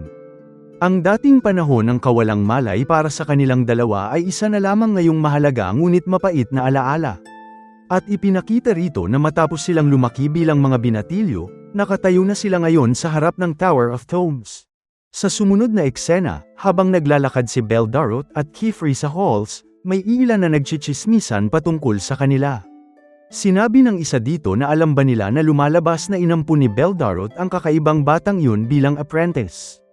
Nagkomento naman ang isa na marahil ay bagay lamang yun para sa isang taong kasing sentriko niya, habang sinabi naman ng isa pa na halos hindi siya makapaniwala at nagtanong kung sino ba sa matinong pag-iisip ang tatanggap ng isang tagalabas na may ganoong kabigat na pasanin bilang apprentice. Pagkatapos ay sinabi ng isa pang witch na siguradong mangangailangan ng napakaraming panghihikayat bago niya gawin ang ganoong bagay, at muling itinuro ang nakakatawang bahagi nito, sinasabing sapat na raw na patunay iyon. Bago pa maipagpatuloy ng isa pang witch ang sasabihin nito tungkol sa mata ni Kifri, biglang may kuryenteng kumidlat sa kanilang tatlo, na nakakuha ng kanilang atensyon at nagpatanong kung ano yun. Nalito sila kung may nanguryente ba sa kanila at agad nilang inutusan ang gumawa noon na magpakita. Si Beldarot pala yon, na simpleng hamyuni lamang habang nagpapatuloy sa paglalakad kasama si Kifri. Pagkatapos ay sinabi ni Beldarot na sa kasamaang palad, laganap ang mga chismis kahit sa pinakamalalim na bahagi ng karagatan. Idinagdag niya na hanggat may mga taong namumuhay ng magkakasama, hindi kailanman mawawala ang kanilang pagkahilig sa pinakabagong mga usap-usapan. Ngunit sinabi niya kay Kifri na huwag mag-alala dahil tuturuan niya ito kung paano gumanti sa mga madaldal na isda nang hindi nahuhuli. Habang sasabihin na sana niya kung paano, nagkomento si Kifri na ayos lang yun at hayaan na lamang silang magsalita. Sinabi niya na wala siyang pakialam sa mga sinasabi ng isang grupo ng mga madadaldal na tao tungkol sa kanya, at mas gugustuhin pa niyang marinig ang mga yon kaysa sa tunog ng isang partikular na ulan mula sa isang partikular na panahon, na siyang nakakuha ng atensyon ni Beldarot. Pagkatapos ay tinapat ni Beldarot ang ulo ni Kifri at masayang sinabing isa itong matibay na bata, kung saan tinanong naman ni Kifri kung ano ang ginagawa nito. Mahiyain niyang hiniling na tigilan nito ang paghawak sa kanya, ngunit bigla niyang naalala ang isang nakakatakot na pagkakataon kung kailan may isang taong pilit siyang hinahawakan, dahilan upang mapasigaw siya rito na huwag gawin yun. Dahil doon, mabilis niyang inilayo ang sarili mula sa paghawak ni Beldarot, habang makikita sa kanyang mukha ang matinding pagkabigla at takot. Nagsimula siyang huminga ng mabilis at mabigat dahil sa matinding nerbiyos at sinabi sa kanyang sarili na nangyari na naman yun. Tinanong niya sa kanyang isipan kung ano ba ang pakiramdam na yun, at kung isa ba yung alaala. At kung ganoon nga, alaala naman ang ano. Pagkatapos ay humingi ng tawad si Beldarot, na siyang ikinagulat ni Kifri. Ipinaliwanag ni Beldarot na sanay siya sa mga taong binubuhat at kinakarga siya kaya medyo baluktot ang kanyang konsepto ng personal na espasyo. Sinabi niyang paumanhin at idinagdag na malamang ay labis yung nakapagpagulo sa kanya at taos-puso siyang humihingi ng tawad. Nagulat si Kifri at sinubukan niyang magsalita, ngunit sa kanyang isipan ay sinabi lamang niya na hindi naman yun nakapag-upset sa kanya. Ang totoo, iba ang dahilan nito. Pagkatapos ay lumipat ang tagpo kay Orjo, at dito ay nilapitan siya ng iba pang mga apprentice at tinanong kung siya ba ang bagong dating mula sa Godre. Tinanong siya ng ilang mga babae na kung totoo yun, nakakita na ba siya ng niebe at kung ano ba ang pakiramdam nito. Nagkomento naman ang isa na nakakatakot pakinggan ang ideya ng yelong nahuhulog mula sa langit, bago tinanong kung delikado ba yun. Isa naman sa mga batang lalaki ang nagtanong kung ano ang kinakain nila tuwing taglamig, habang sinabi ng isa pa na siguradong ibang-iba ang mga spell niya roon sa itaas. Idinagdag naman ng isa na narinig niyang napakalalaki raw ng lahat ng hayop sa Hilaga, dahilan upang tanungin niya kung totoo ba yun. Masayang nakiusap ang dalawang babae na ikwento niya kung ano ang buhay sa labas, habang may isa pang babae na may napansin sa kanilang tabi at niyayang tingnan yun ng iba. May ilan sa kanila ang nagturo at nagsabing ang batang yun. Lumabas na si Kifri pala yun na naglalakad sa likuran nila. Tahimik lamang nila itong pinagmasdan habang dumaraan. Tinanong ni Orjo kung bakit hindi na lamang nila tanungin ang batang yun, at itinuro na hindi ba't galing din ito sa outside world. Sumang-ayon naman ang isa sa mga babae. Ngunit idinagdag niya na noong sinubukan nilang kausapin si Kifri, hindi sila nito pinansin. Sinabi naman ng isa na minsan ay nagkatitigan sila nito at parang masama lamang ang tingin nito sa kanya. Habang idinagdag ng isa pa na tila ayaw lang talaga nitong may lumapit o magtanong sa kanya. Gayunpaman, matapos sabihin ang lahat ng yun, napakilig na napasigaw ang dalawang babae at sinabing hindi nila alam kung bakit, ngunit sa tingin nila ay sobrang cute ni Kifri. Agad naman yung sinang-ayunan ng isa pang babae at sinabing sa tingin niya ay ang pagiging misteryoso nito ang lalo pang nagpapakagwapo rito. Naduraj naman ang mga puso ng ibang mga batang lalaki nang marinig ang pagkakagusto ng mga babae kay Kifri, at dahil sa selos, agad na sinabi ng isa sa kanila kung alam ba nila na sinabi ng kanyang master na ang isang batang tulad ni Kifri ay hindi magtatagal sa Great Hall. Napukaw nito ang atensyon ni Orjo at napatanong siya kung ano ang ibig nitong sabihin. Ipinaliwanag pa ng batang lalaki na narinig niya ang ilang matatandang witch na nag-uusap. Sinabi niya na ayon sa mga ito, nawawala raw ang isa sa mga mata ni Kifri. Ang mata na natatakpan ng kanyang buhok. Nagpatuloy pa ang batang lalaki at idinagdag na kapag isa na lamang ang mata mo, mas mabilis mapagod ang natitira, at marami raw ang sumusuko sa pangarap na maging witch dahil doon. Agad na tumayo si Orjo dahil doon at malakas na tinapak ang kanyang paa sa galit. Tinawag naman siya ng isa sa mga babae na masama, na siyang ikinagulat ng batang lalaki at napatanong kung ano ang ginawa niyang mali. Sa sumunod na eksena, habang oras ng tanghalian, nilapitan ni Orjo si Kifri sa mesa nito at tinitigan lamang ito. Napagdesisyonan niyang samahan ito sa mesa kaya napatanong si Kifri kung bakit siya naupo sa mismong harapan niya. Tinanong naman ni Orjo kung kailangan pa ba niyang magkaroon ng dahilan, saka itinuro na maaari siyang umupo saan man niya gusto. Pinabayaan na lamang yun ni Kifri at sinabing kung ganoon ay siya na lamang ang aalis. Ngunit tinawag siya ni Orjo, dahilan upang mapalingon siya. May panunuksong tanong itong ibinato kung aalis ba talaga siya nang hindi kinakain ang mga gulay sa kanyang plato. Pagkatapos ay buong yabang nitong ipinagmalaki na si Kifri ay isang mapiling kumain habang siya ay hindi, at dahil doon ay panalo siya. Mabilis na nainis si Kifri at napatanong ng excuse me, bago muling umupo at kinuha ang kanyang tinidor. Agad niyang sinimulang ubusin ang lahat ng gulay sa kanyang mangkok, at habang puno pa ng pagkain ang kanyang bibig, itinuro niya kay Orajo na kumakain siya ng mga gulay na iyon tuwing almusal. Habang pinagmamasdan siya, naisip naman ni Orajo sa kanyang sarili na mukha itong isang hamster. Matapos ubusin ang lahat ng kanyang pagkain, sinabi ni Kifri na sa kabila ng lahat ng sinasabi ni Orajo tungkol sa hindi pagiging mapili sa pagkain, mukhang todo naman itong iniiwasan ang seaweed. Dahil doon, mabilis na kinain ni Orajo ang lahat ng seaweed at tinanong kung sino ba ang nagsabing iniiwasan niya yon. Sinabi niyang hindi lang niya yun nakikita noon at idinagdag na kaya niyang kumain ng seaweed nang walang problema. Hindi nagtagal, sumigaw si Kifri na nauna siyang matapos kumain, ibig sabihin ay panalo siya. Itinuro naman ni Orajo na mas nauna siyang kumain kaysa sa kanya, bago siya tinawag na doofus. Ngunit nang makita niya ang plato ni Kifri, bigla siyang sumigaw ng sandali at tinawag itong sinungaling. Itinuro niya na may natitira pa itong mga wilder beans sa plato nito, na siyang agad na ikinairita ni Kifri. Sa sumunod na araw, nakita na naman ni Kifri si Orajo na nakaupo sa inuupuan niyang table kaya napakomento siya na naman. Kaya sinabi ni Orajo na wala naman kasing ibang uupuan. Dahil doon ay umupo na lang si Kifri at sabay na nagsabi na pinaglululoko nila ang isa't isa. Nagkatagpo silang muli sa library nang mapagdesisyonan nilang mag-aral ng mahika, at maski sa bats ay nagkita sila. Nairita silang dalawa sa paulit-ulit nilang pagkikita, at kita sa kanilang mga mukha ang pagkaumay kapag nangyayari yon.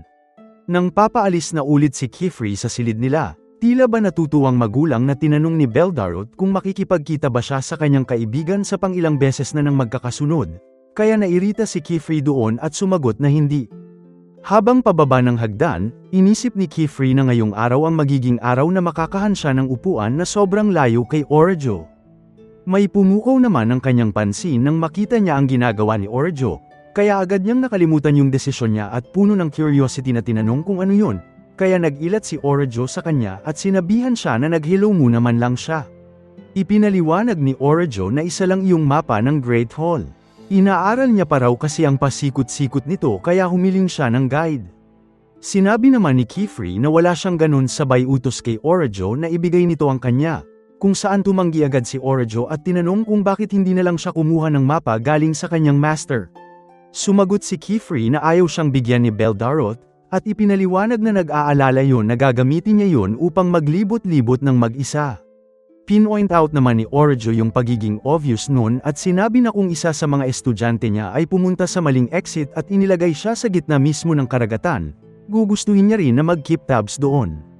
Sinilip ni Orajo yung magiging reaksyon ni Kifri nang sabihin niya ang mga bagay na yon, pero nagtaka siya nang wala yung sinabi pabalik. Nalungkot yung itsura ni Kifri dahil doon, at hindi nagtagal ay tuluyan na siyang nanlumo, kaya naumay doon si Orajo at nagpalabas ng tinatamad na tunog. Hinampas niya sa lamesa yung mapa niya at sinabi na sige na nga at nahuli siya nito ni Kifri. Inudyok niya ito na sabihin kung saan ito gustong pumunta, na nagpataka naman dito. Sinabi niya tuloy na sabihin ito sa kanya kung saan ito gustong pumunta, sabay sabi na kahit saan niya gusto ay dadalhin niya ito doon, kaya napatitig si Kifri sa kanya. Makalipas ang ilang sandali, napunta sila sa tuktok ng Great Hall, sa labas nito sa gitna ng karagatan. Habang hinahampas sila ng malakas na hangin, napakomento si Orajo na sobrang hangin doon. Pero dagdag niya na talagang ang sarap sa pakiramdam na nasa labas na siyang muli. Tuwang-tuwa niyang inilahad ang lawak ng espasyo at natural light na nadadama niya, sabay dagdag na wala rin silang makitang ni isang tao doon.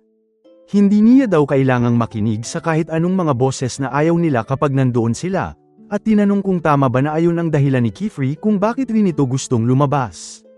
Tumahimik ng saglit si Kifri doon at sumagot na hindi at dagdag na hindi rin daw ang labas ang lugar na ito.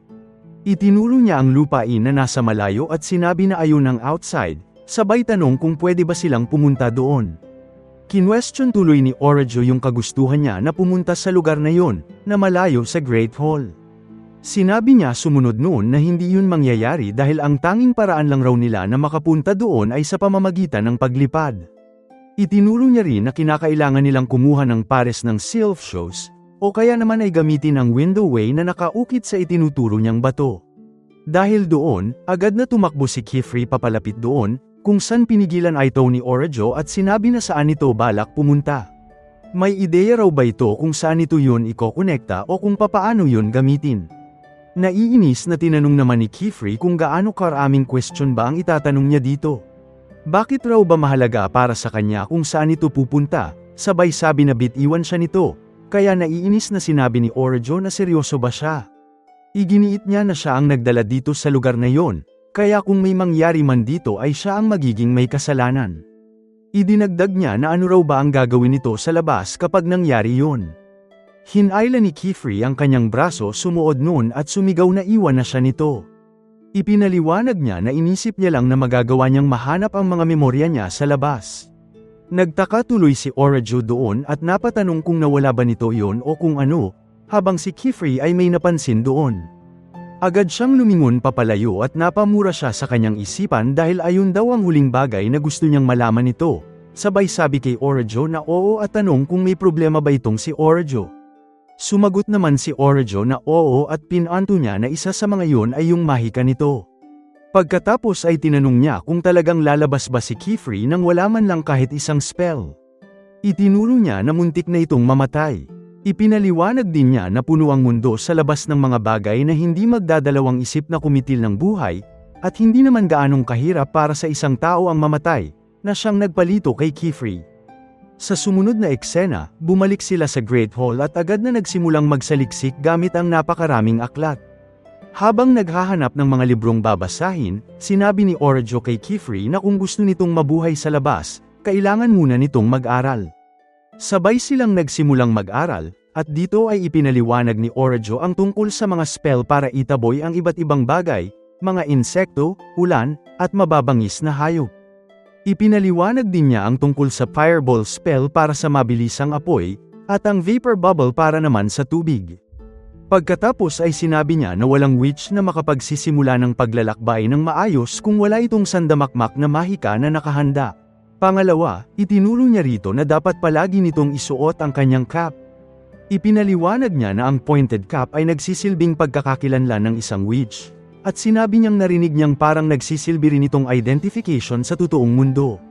At panghuli ngunit hindi pinakamaliit sa lahat, hindi raw nito dapat kalimutang ngumiti.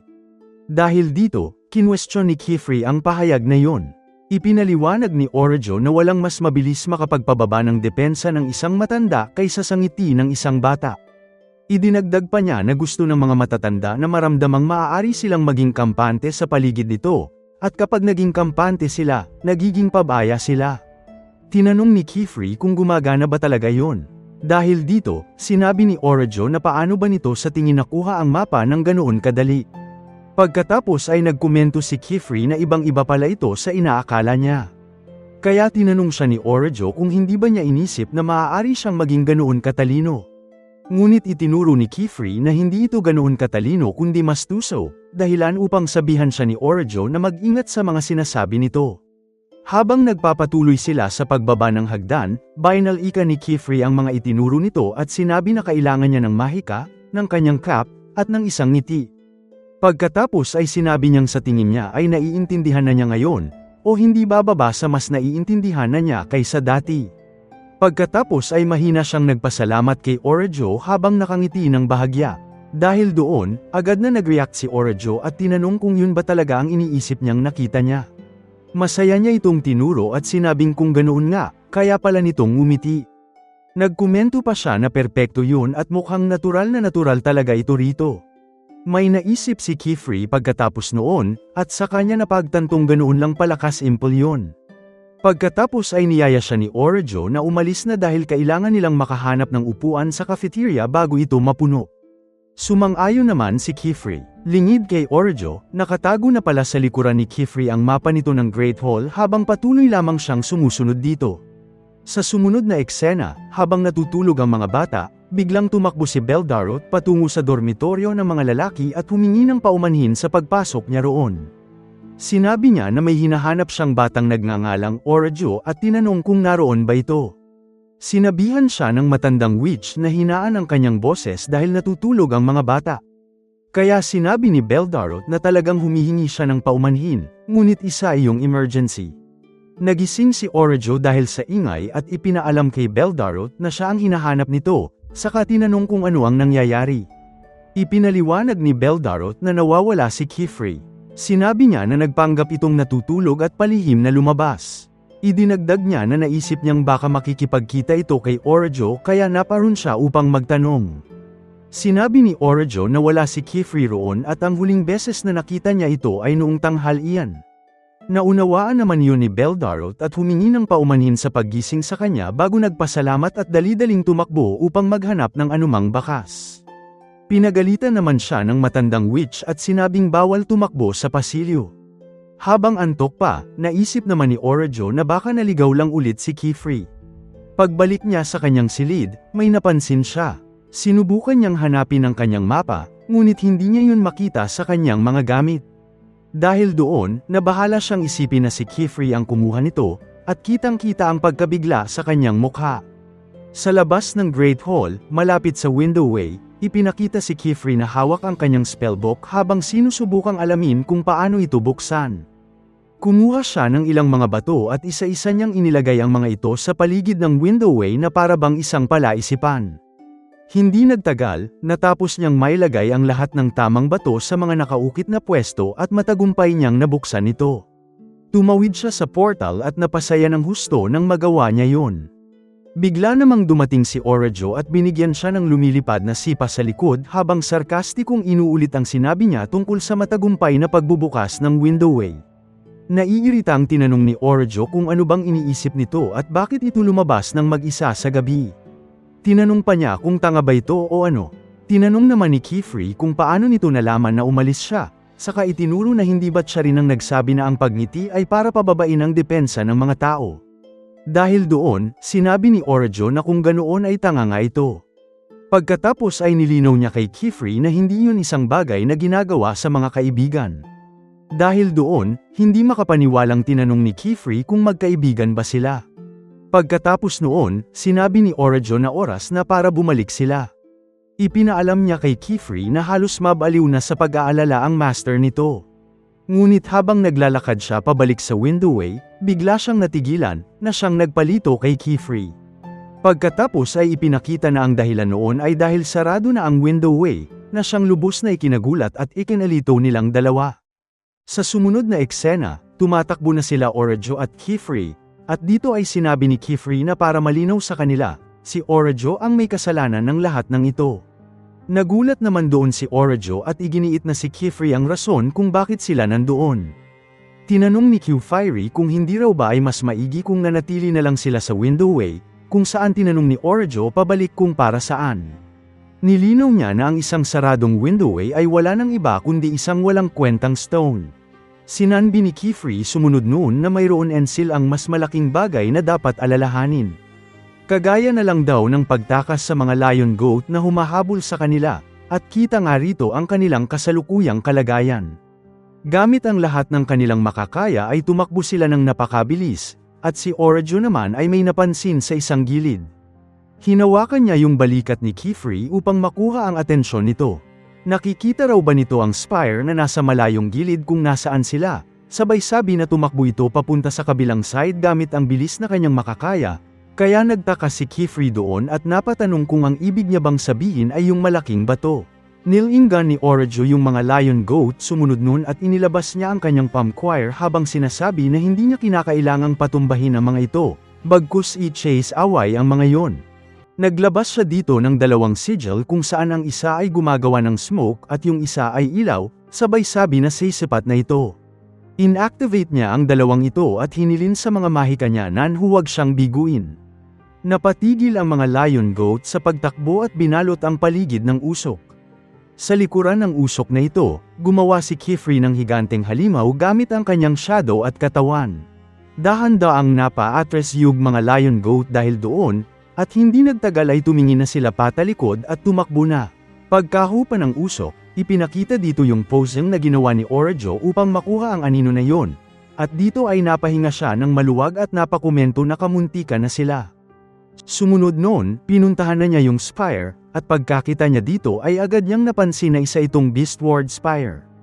Nagmasid-masid siya sa paligid at sinabi na usually ay mga boundary ito para sa mga nayon, na nangangahulugan raw na lampas lang nito ay may daan.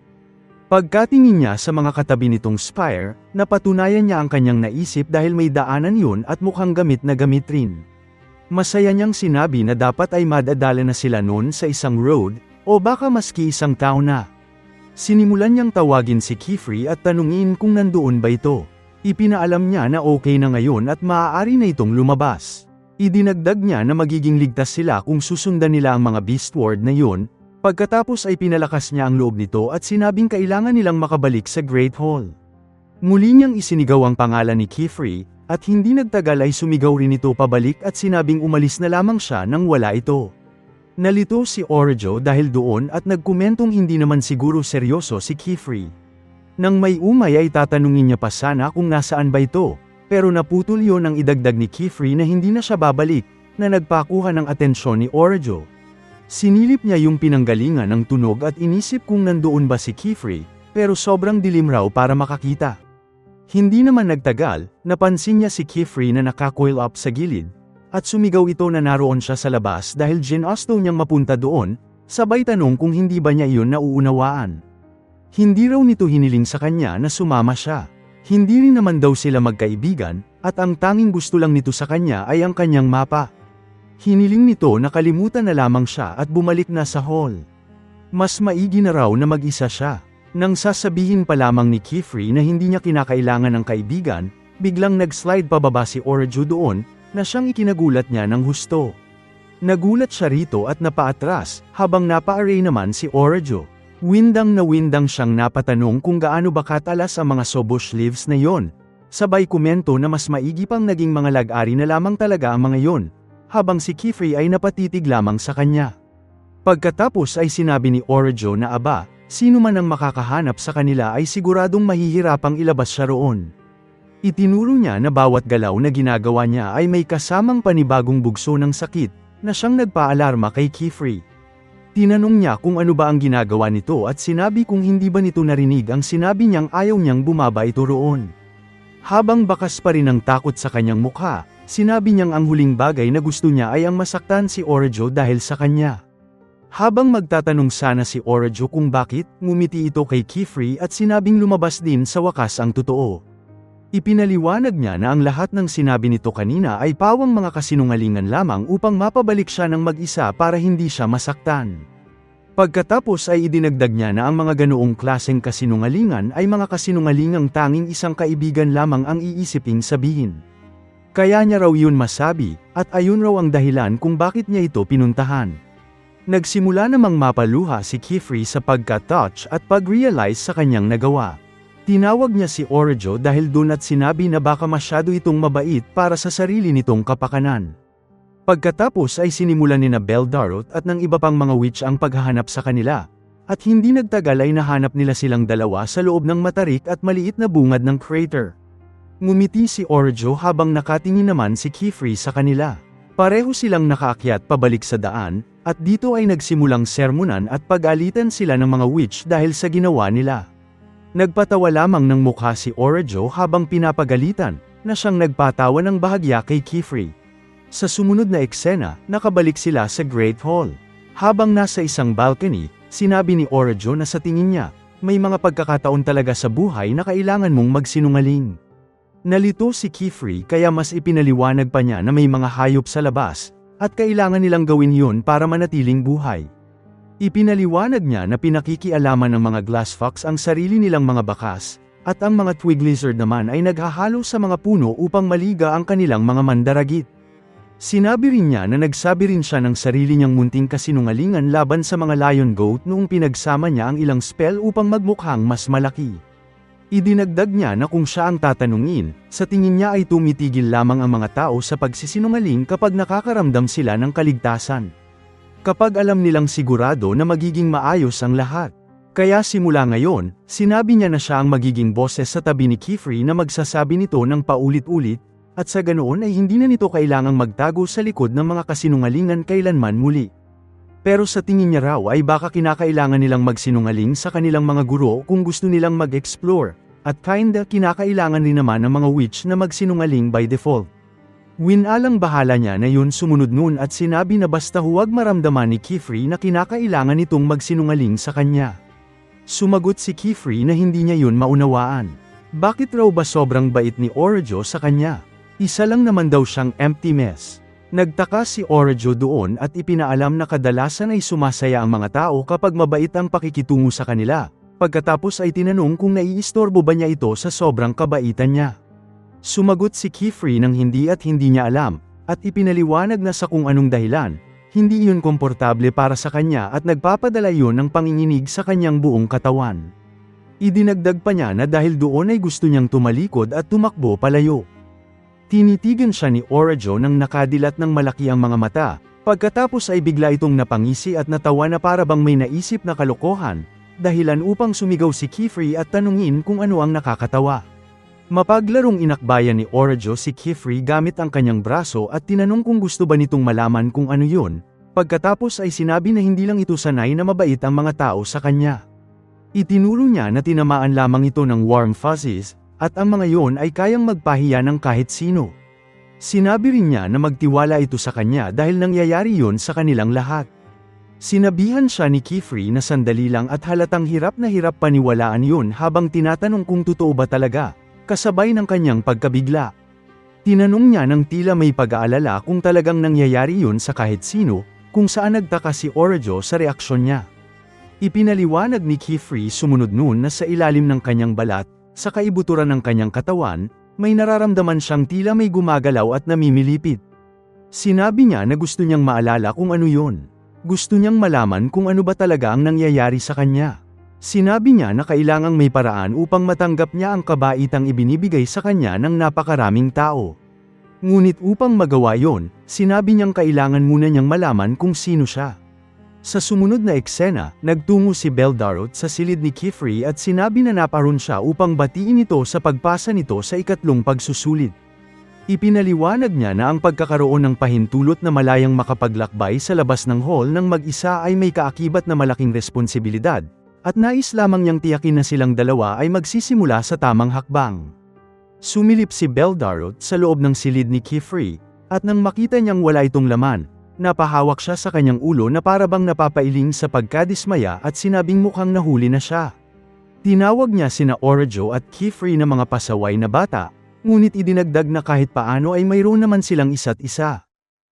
Sumunod nun, dumako tayo sa panig nila Kifri at Orajo, at pagkarating nila sa isang sira-sirang gusali, napatanong si Kifri kung ano ang lugar na yon. Ipinaalam naman ni Orajo na ito ang Naakiwan Downs. Na judging sa matandang hut na ito, sa tingin niya ay dati itong tahanan ng isang pastol. Nakita niya raw ito nung huling beses niyang lumabas upang mag-practical training. Matagal niya na rin daw gustong ipakita ito kay Kifri. Inaya ni Orajo si Kifri na lumapit sa kanya, kaya napukaw niya ang atensyon nito. Pagkalapit ni Kifri sa kanya, napawaw ito nang makita ang napakagandang view ng kalangitan ng gabing iyon. Nakakamangha raw ito wika niya at kahit kailan daw ay hindi pa niya nakita ang kalangitan na punong-puno ng mga bituin. Ipinaalam naman ni Orajo sa kanya na narinig niya na mula roon ay makikita ng malinaw ang passage stars, at lumalabas na dumaraan din doon ang mga Wormherder tuwing viewing season, na siyang ikinagulat ni Kifri at nagpatanong kung ginagawa ba nila yon habang nakasakay sa kanilang mga dragon at kung makakakita ba sila roon ng mga totoong dragon. Napangisi si Orajo at napansin na mas interesado pa siya sa makakita ng dragon kaysa sa mga bituin, kaya tinanong siya ni Kifri kung masisisi ba niya siya, habang itinuturo na sobrang astig ng mga yon. Nagpatuloy sila sa paglalakad, at habang naglalakad ay sinabi ni Kifri na kapag lumaki siya, iyon ang uri ng lugar na gusto niyang tirhan. Hindi sa karagatan, kundi doon sa ilalim ng kalangitan, kung saan umaabot hanggang sa abot tanaw ang kalupaan, kung saan malayang nakapaglalakbay ang hangin ng napakalayo, at kung saan malayang makasisikat ang mga bituin ng kasing liwanag ng gusto nila. Napansin niya ang naging reaksyon ni Orajo kaya tinanong niya kung ano yun at kung may nasabi ba siyang nakakatawa. Sumagot si Orajo ng hindi at ipinaliwanag na yun lamang ang unang pagkakataon na narinig niyang magsabi si Kifri ng ganoon. Ipinaliwanag naman ni Kifri na sa totoo lang, sa tingin niya ay yun din ang unang pagkakataon na sinabi niya yun. Sa kanyang isipan, nagkomento siya na kakaiba sa pakiramdam ang pag-usapan ang hinaharap, ang paglaki. Idinagdag niya na hindi niya nga alam kung sino o ano siya, at hindi niya kailanman naisip na magkakaroon siya ng pagkakataong pag-isipan kung ano ang susunod na mangyayari sa kanyang buhay. Bigla namang may kumirat sa loob niya, na siyang nakakuha ng kanyang atensyon. Napansin ni Orjo na bumagal bigla ang kanyang paglalakad kaya tinanong siya nito kung ayos lang ba siya. Itinago niya ang kanyang naramdaman at sumagot ng oo, na ayos lang siya, saka sinabi na marahil ay kailangan na nilang magsimulang bumalik sa Great Hall. Napagtanto yun ni Orjo at nagkomento na mas gugustuhin niyang hindi na naman mapag-alitan dahil sa muling pagtakas mula sa kanilang higaan. Nagpatuloy ang kanilang mga pakikipagsapalaran sa buong panahon ng kanilang pagkakaibigan, at dito ay ipinaliwanag ni Kifri na araw-araw ay iniiwas niya ang kanyang tingin mula sa unti-unting lumalapit na pangamba. At hanggat nananatili siya sa dilim, masaya siya. Sinasalubong niya ang bawat umaga ng may pananabik. Sapagkat kasabay ng pagsikat ng araw ay dumarating ang panibagong pakikipagsapalaran kasama si Orjo. Idinagdag niya na inisip niya na kung maibabalik niya ang nakaraan na nawala sa kanya, magiging tunay ang kanyang saya gaya ng kay Orjo. At marahil ay magkakaroon siya ng totoong pagkakataon na makibahagi sa kaligayahan nito. Itinuro niya na ang isang bata ay may karapatang mangarap. Tulad ng mga ordinaryong batang lalaki, ibinabahagi nila sa isa't isa ang kanilang mga pangitain para sa kinabukasan, at nagtatawanan sila kung gaano pa yun kalayo. Kaunti lamang ang alam niya noon, dagdag niya, na ang kaligayahang yun ay nakasalalay sa pagkalimot, at isa yung ligayang isinilang mula sa kawalang kaalaman. At dito ay ipinakita na matapos niyang matagumpay na makapasok sa Tower of Tombs at mabasa ang lahat tungkol sa kanyang mga alaala at mga bagay na hindi niya alam, napaluhod siya sa labas nito habang puno ng luha ang kanyang mukha. Ipinaliwanag niya rito na kung alam lamang niya kung ano siya, kung alam lamang niyang hindi siya kailanman dapat mailigtas, nanatili sana siyang malayo kay Orjo, ang pinakamabait at pinakamaningning na bituin sa ilalim ng kalangitan. Matapos ang nangyari sa tore, mabilis na tumakbo si Orjo papunta sa kanya at tinanong kung ano ang nangyari at kung may problema ba. Tinanong siya nito kung naaalala na ba niya ngayon, at sinabing sa tingin niya ay naayos na niya ang kanyang mga alaala sa Tower of Tombs. Sinabi ni Orjo na ayos lang ang lahat at dapat siyang magtiwala sa kanya na magiging maayos din ang lahat. Idinagdag niya na wala siyang pakialam kung anuman siya noon, at anuman ang mangyari ay mananatili siyang pinakamatalik nitong kaibigan.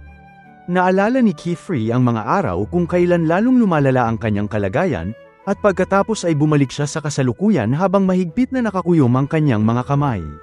Mahimbing nang natutulog si Orjo habang si Kifri naman ay gising pa rin, iniisip ang kanilang nakaraan at ang lahat ng pinagdaanan nila ng magkasama. Tumayo siya at nagtungo sa lawa upang maligo. Matapos alisin ang kanyang balabal, dahan-dahan siyang lumakad papasok sa tubig.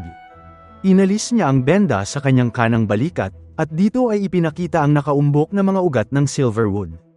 Hinawakan niya yon, at unti-unti itong lumiit. Habang ginagawa yon, ipinagpatuloy niya ang kanyang pagninilay at inalala ang nangyari sa kanya noong panahong unang tumubo ang ugat ng silverwood sa loob niya sa mismong harapan ni Orjo. Dito ay makikita ang mukha ni Orjo na puno ng pagkabigla at hindi pa niniwala na nangyayari nga iyon. Nagkomento siya na kung ganoon, lahat pala ng sinabi ni Kifri tungkol sa parasite sa loob nito na lumalaki kapag nakakaramdam ito ng kaligtasan ay hindi lamang isang masamang biro. At dito ay ipinakita kung gaano kalala ang nangyari kay Kifri nang tumubo nga ang silverwood sa mismong harapan ni Orjo. Naluha siya habang nakatingin kay Orjo, habang ito naman ay hindi makapaniwalang tinanong kung yun ba ang nangyari sa kanya bago siya pumunta sa Great Hall. Tinanong niya kung ano ang dapat niyang gawin at kung paano siya makakatulong. Sa nanghihinang boses, sinabi ni Kifri na nangyari na yun noon. Ang kanyang mga alaala raw ay nabubura, at pagkatapos ay naibabalik lamang siya sa dati. Paulit-ulit yung nangyayari, na para bang isang halaman na pinuputol lamang at muling itinatanim. Nasaktan si Orjo sa revelasyong yun at napasigaw na napaka-messed up naman noon. Gayunpaman, kung ganoon ang kaso, ibig sabihin daw ba ay mayroon pa ring pag-asa at maaari pa rin nila siyang maibalik sa dati. Sinabi niya na kailangang may mas mabuting paraan, at inilabas niya ang kanyang palm choir habang sinasabing mag-iisip siya ng paraan. Ngunit bago pa siya makapagpatuloy, sinabi ni Kifri na huwag, na siyang nakakuha ng kanyang atensyon. Ipinaliwanag ni Kifri na yun ang dapat mangyari. Itinuro niya kay Orjo na inaabot na siya ng kanyang mga ugat, at mas gugustuhin pa niyang hayaan ang punong iyon na kunin siya kaysa tiisin na masaktan si Orajo. Nag-alala si Orajo dahil doon at naalala ang panahong naipit si Kifri sa bitak at sinabihan siyang umalis na lamang nang wala siya at hindi na siya babalik. Mahigpit niyang kinuyam ang kanyang kamao at itinuro na heto na naman siya. Sinabi niyang palagi na lamang ganoon si Kifri. Sa inis ay pasiga niyang tinanong kung iniisip ba talaga nitong basta na lamang siyang papayag at hahayaan nitong pigilan siya sa pagtulong. Itinuro niya na akala siguro nito ay napakagaling nito, pero nakikita niya ng malinaw ang ginagawa nito. Sinabi niya na nagsisinungaling si Kifri ngayon, katulad din ng ginawa nito noon. Habang magpapatuloy pa sana siya tungkol sa isang bagay na naalala niya, napansin niya ang Tower of Tomes at may bigla siyang napagtanto. Tinawag niya si Kifri upang makuha ang atensyon nito at sinabing alam niyang naririnig siya nito. Inilabas ni Orajo ang kanyang palm choir at gumamit ng fireball sigil, pagkatapos ay sumigaw at sinabing gumising ito at magpakita ng buhay. Inutusan niya itong makinig sa kanya at sinabing gusto niyang ituon nito ang mga mata nito sa fireball na iyon. Idinagdag niya na huwag itong titingin sa ibang bagay, kahit isang segundo lang. Hiniling niya rito na manatiling nakatuon doon at babalik siya bago pa ito tuluyang maubos. Nakiusap siya rito na mangako na hindi ito susuko sa sarili nito. Hindi pa, patuloy na nagningges ng maliwanag ang fireball habang nagsimula namang tumakbo si Orajo upang isagawa ang planong naisip niya.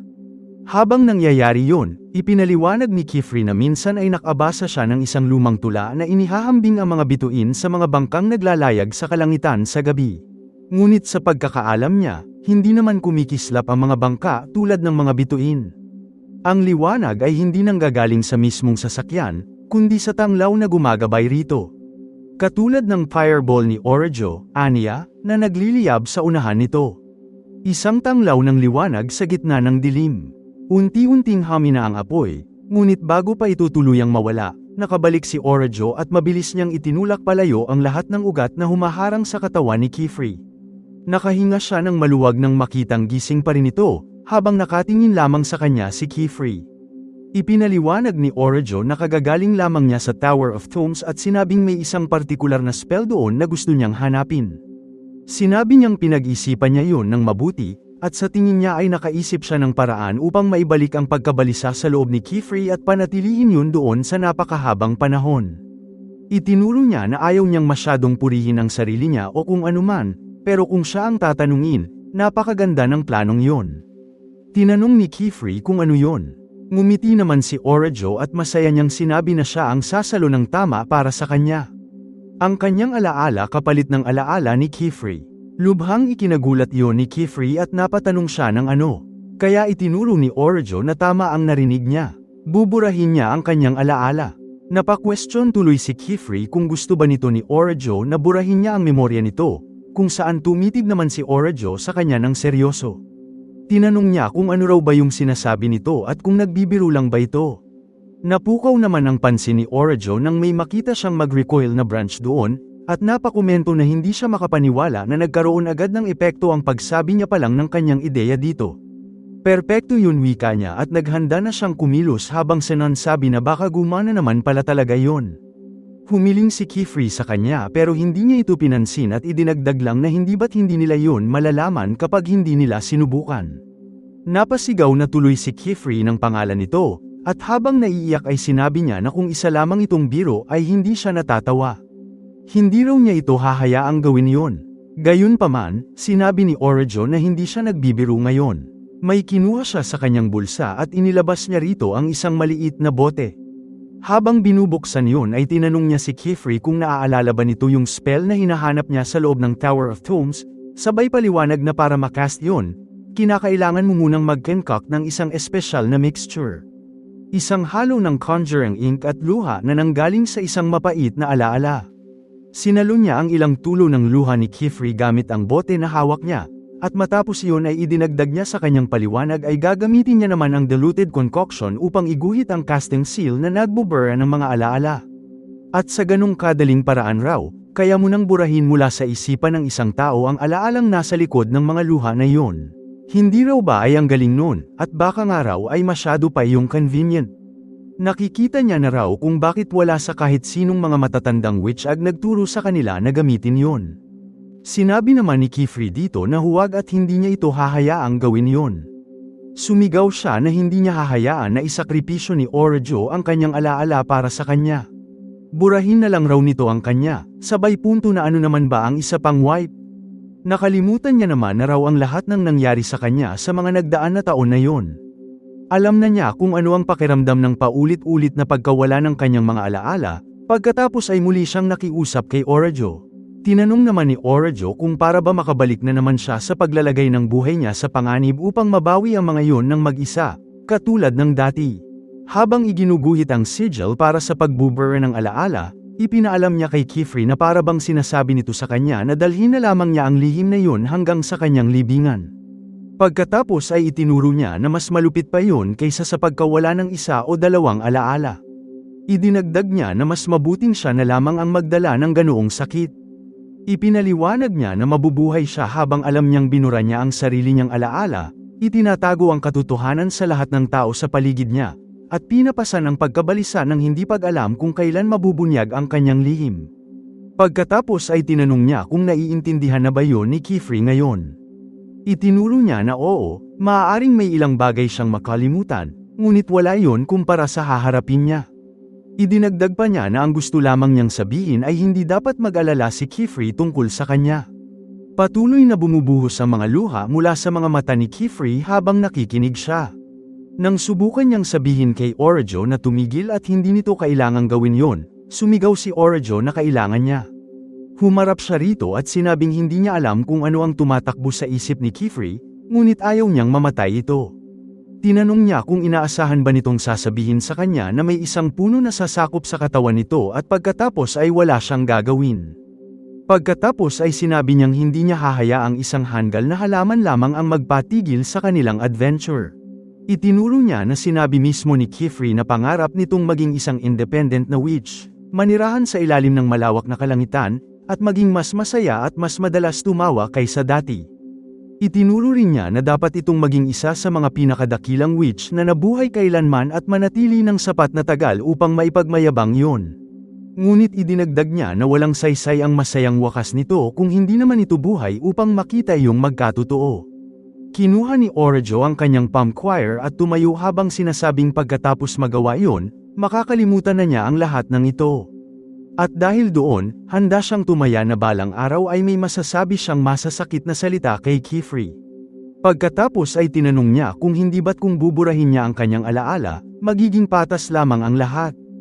Tumayo siya sa harapan ni Kifri at itinuro na simula ngayon, hindi na lamang sila magiging matalik na magkaibigan. Magiging magkapareha sila sa sakit. Nang susubukan pa sanang mga tuwira ni Kifri, hiniling ni Orajo na mangako ito sa kanya na hindi ito mamamatay.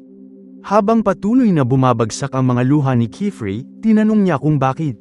Masaya lamang na sinabi ni Orajo na wala ng pero at wala ng bakit. Dapat na lamang itong mangako na hindi nito itatapon ang sarili nitong buhay. Dahil doon, napasigaw si Kifri na hindi niya maintindihan. Na-realize naman ni Orajo na hindi pwedeng magkaroon ng pact kung walang proof, kaya hinubad niya ang kanyang pointed hat at pinagpalit niya ang cap ornaments nila ni Kifri. Ang tassel noon para sa kanyang ribbon. Ngayon raw ay sa bawat pagkakataon na makikita nito ang mga yon ay mapapaalala nito ang pangako nito sa kanya. Pero kung mag-workout man pala ang lahat ng yon, makakalimutan niya rin naman kung bakit sila nagpalit. Sinubukang magdahilan ni Kifri na pero sinabi nito ni Orajo sa kanya na hindi niya na niya kinakailangang magsinungaling, kung saan sumang-ayon nito sa kanya na sinabi nga nito yon, pero isipin niya na lang daw na pagsabi ng mga kasinungalingan na tanging isang kaibigan lang ang gagawa, sabay tapat sa ulo ng iginuhit nitong seal. Ang kinakailangan niya na lang raw sabihin dito ay dahan-dahanin siya. Kasunod noon, nag-activate ang seal, binura ang alaala ni Orajo tungkol sa sandaling iyon at nawala nito ng malay, habang inililigtas si Kifri mula sa pagiging pagkain ng Silverwood sa loob niya. Lumipas ang oras at gumawa si Kifri ng bonfire para sa kanilang dalawa. Nagising si Orajo at nalito kung nakatulog ba siya. Nakita niya si Kifri na nakatingin sa lawa, at sinabi niyang hindi niya alam na nakabalik na pala ito mula sa tore. Isinuot niya ang kanyang balabal at tinanong kung kumusta ang librarians, trial, kung nakapasok ba ito sa loob, at kung may nakita ba itong anumang kapaki-pakinabang. Lumingon si Kifri sa kanya at tinawag siya sa kanyang palayaw na Ali, kaya masaya namang naghintay si Orjo ng sagot nito. Sinubukan ni Kifri na may sabihin ngunit mabilis ding pinigilan ang sarili, saka napabuntong hininga at ngumiti na lamang bago sumagot ng hindi at sinabing wala siyang natagpuang anumang tungkol sa kanyang nakaraan. Humingi siya ng paumanhin kay Orjo at sinabing matapos ang lahat ng ginawa nito para sa kanya, masama ang loob niyang bumalik nang walang anumang nakuha. Casual namang sumagot si Orjo ng oo, saka masayang sinabi kay Kifri na wala itong dapat ipagpaumanhin. Tinapak niya ito sa likod at tinanong kung bakit parang naninigas ito, sabay komento na parang kinakausap siya nito na para bang siya ang master nito. Pagkatapos noon ay sabay silang tumingin sa Tower of Tombs, at nagkomento si Orjo na medyo kakaiba ang tore. Sinabi niya na ang mga aklat lamang na hinahayaan nitong matagpuan at mailabas ay ang mga aklat na tunay na hinahanap ng puso ng isang tao. Pagkatapos ay tinanong niya kung ano na ang susunod at kung susubukan pa ba nitong hamanin muli ang tore. Idinagdag niya na hindi naman nila masasabi, baka sa susunod ay may matagpuan na ito tungkol sa kanyang mga alaala. Ngunit sumagot si Kifri ng hindi at sinabing sa tingin niya ay tapos na siya sa tore. Dahil doon, hinawakan ni Orjo ang kanyang balabal at sinubukang mga tuwiran, ngunit pinutol siya ni Kifri at sinabing wala roon ang hinahanap niya kaya wala nang dahilan upang bumalik pa. Ipinaliwanag niya na anuman ang kanyang nakaraan, naiwan na yun sa likuran niya. At itinuro niyang yun ang siya ngayon, at yun din ang magiging siya bukas. Natahimik si Orjo ng sandali dahil doon, bago na lamang niya ito hinayaang lumipas. Sinabi niya na kung ayos lang yun kay Kifri, sa tingin niya ay ayos na rin yun sa kanya. Pagkatapos ay may naalala siya at tinanong kung maaari bang ipaliwanag ni Kifri kung bakit nasa cup nito ang kanyang ribbon, na siyang nakakuha ng atensyon ni Kifri. Nagulat rin ito nang mapansin ang tassel niya sa cup nito, at sinabi na hindi niya naaalala na pumayag siyang makipagpalit. Hiningi nito pabalik ang kanyang ribbon, pero agad niya lang itong tinanggihan, na nagpatanong dito ng ano. Kaya sinabi niya na hindi niya ito ibabalik. Pinagluloko raw ba niya ito ngayon? Gusto niya raw bang ipaliwanag sa kanilang mga master kung bakit nasa kanya-kanya ang ornament ng isa't isa? Nang tatanungin pa lang nito na ibibigay niya na ba yun, sumigaw si Kifri na hindi. Hindi niya raw yun pwedeng ibigay, at nang ipapaliwanag niya pa lang kung bakit, tinanong ni Orjo kung ano yun sabay punto na hindi niya kinakailangang magalit. Hindi nagtagal, hinayaan na nito yun at sinabi na ornament lang naman ang mga ito. Ang sinasabi niya lang naman daw ay sana nagpaalam muna siya dito imbes na kinuha niya na lang yun. At least raw ay naghinay-hinay man lang ito sa kanya ng kaunti. Matapos yun, inaya na siya ni Orjo na bumalik sa Great Hall. Pagkatapos ay ipinaliwanag niya na matapos ang araw na yun na nagpabago sa lahat, paulit-ulit na matutuklasan ni Orjo ang kanyang lihim. Sa bawat pagkakataon, una itong hindi makapaniwala, pagkatapos ay mapupuno ng matinding paghihirap ang kanyang mukha, at matapos pigilan ng ilang salita, papakitaan siya nito ng kabutihan, aaliwin siya, at patatawarin siya sa pagsisinungaling niya rito. At pagkatapos, walang minties, tatubo ang mga ugat ng Silverwood. Sa bawat pagkakataon, iaalok ni Orjo sa kanya ang parehong daan pabalik, at tatanggapin niya yon, na lalo lamang magdaragdag sa magulo niyang bante ng mga kasalanan. Idinagdag ni Kifri na madalas niyang naisip na lisanin ang tabi ni Orjo. Inisip niya na marahil ang paglalakbay ng mag-isa ang makapagliligtas sa kanya mula sa muling pagkuha ng mga alaala nito. Ngunit maging ang munting ginhawang yun ay sapat na para sa Silverwood. Doon niya nalaman na wala ring magagawa ang distansya kundi sirain ang kanyang pangako rito. Kaya may isa pa siyang naisip. Ang isang master ay hindi kailanman mauubusan ng aalalahanan kung may mga apprentice itong binabantayan. Nasusuka siya sa pagkamakasarili sa likod ng dahilan kung bakit siya kumuha ng mga estudyante, ngunit hindi nila kailangang malaman yun kailanman. Kaya nagpasya siya na ibubuhos niya ang bawat hibla ng kanyang pagkatao sa pagiging isang mabuting guro. Matapos niyang maisip ang lahat ng yun, sinabi niya na ngayon niya lang napagtanto kung gaano rin yun ka-foolish.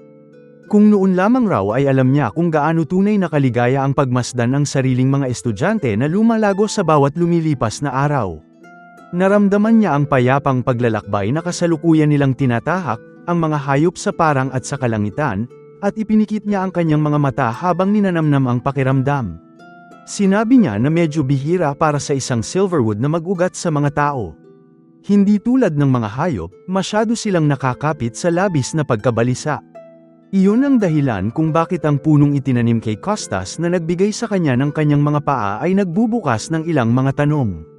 Ipinaliwanag niya na ang kanyang kanang mata lamang ang tanging umusbong noong mga eksperimento, at sinabi niyang maaaring may koneksyon yun sa Silverwood sa loob ni Costas. Sa kanyang isipan, sa napakatagal raw na panahon, inakala niyang siya lamang ang nag-iisang host, ngunit ngayon ay hindi na siya ganoon kasigurado. Maaaring may mas marami pang biktima sa labas kaysa sa kailanman niyang naisip. Naging palaisip ang kanyang mukha at tinanong niya ang kanyang sarili kung tama ba ang naging desisyon niya, at kung mas mabuti bang isantabi na lamang ang lahat upang tugisin ang mga Brimcats. Idinagdag niya na ang mga pagdududang tulad noon ay umiikot sa kanyang isipan, ngunit sa sandaling makita niya ang kanyang atelier, naaalala niya. Matapos ang mahabang paglalakbay pa uwi, siya, si Orajo, at ang kanyang mga apprentice ay nakabalik din sa kanilang tahanan. Masayang sumigaw si Tetia na nakauwi na siya sa kanilang atelier, at binati niya rin ang kanyang sarili ng "Welcome back sweet Tetia", dahilan upang tumingin sa kanya sina Agot at Richie nang may pagkalito habang sinasabing ginagawa na naman niya yun. Pagkatapos ay sinabi ni Richie na kailangan na niya ng mainit at lutong bahay na pagkain, kaya sinabihan siya ni Agot na sandali lang at ipinaliwanag na walang kakain hanggang hindi nila nalilinis ng maayos ang atelier. Nagpatuloy si Kifrey at sinabi na naaalala niya na naroon ang kanyang puso, at doon niya gustong manatili. Ngumiti siya habang nakatingin sa kanilang atelier pagkatapos noon, habang lumapit naman sa kanya si Coco at sinabing nakauwi na sila. Sumang-ayon siya na oo, nakauwi na sila, saka sinabing matagal-tagal na rin. Niyaya niya si Coco na pumasok sa loob at sinabi na naghihintay na ang kanilang atelier, na sinang-ayunan naman ni Coco habang may banayad ng ngiti. Sa pamamagitan ng bukas na mga pinto at maalikabok na mga istante, sinalubong muli ng atelier ang mga naninirahan dito, ngunit pagsapit ng sumunod na umaga, kulang na ito ng isang witch, at iyon ay si Coco.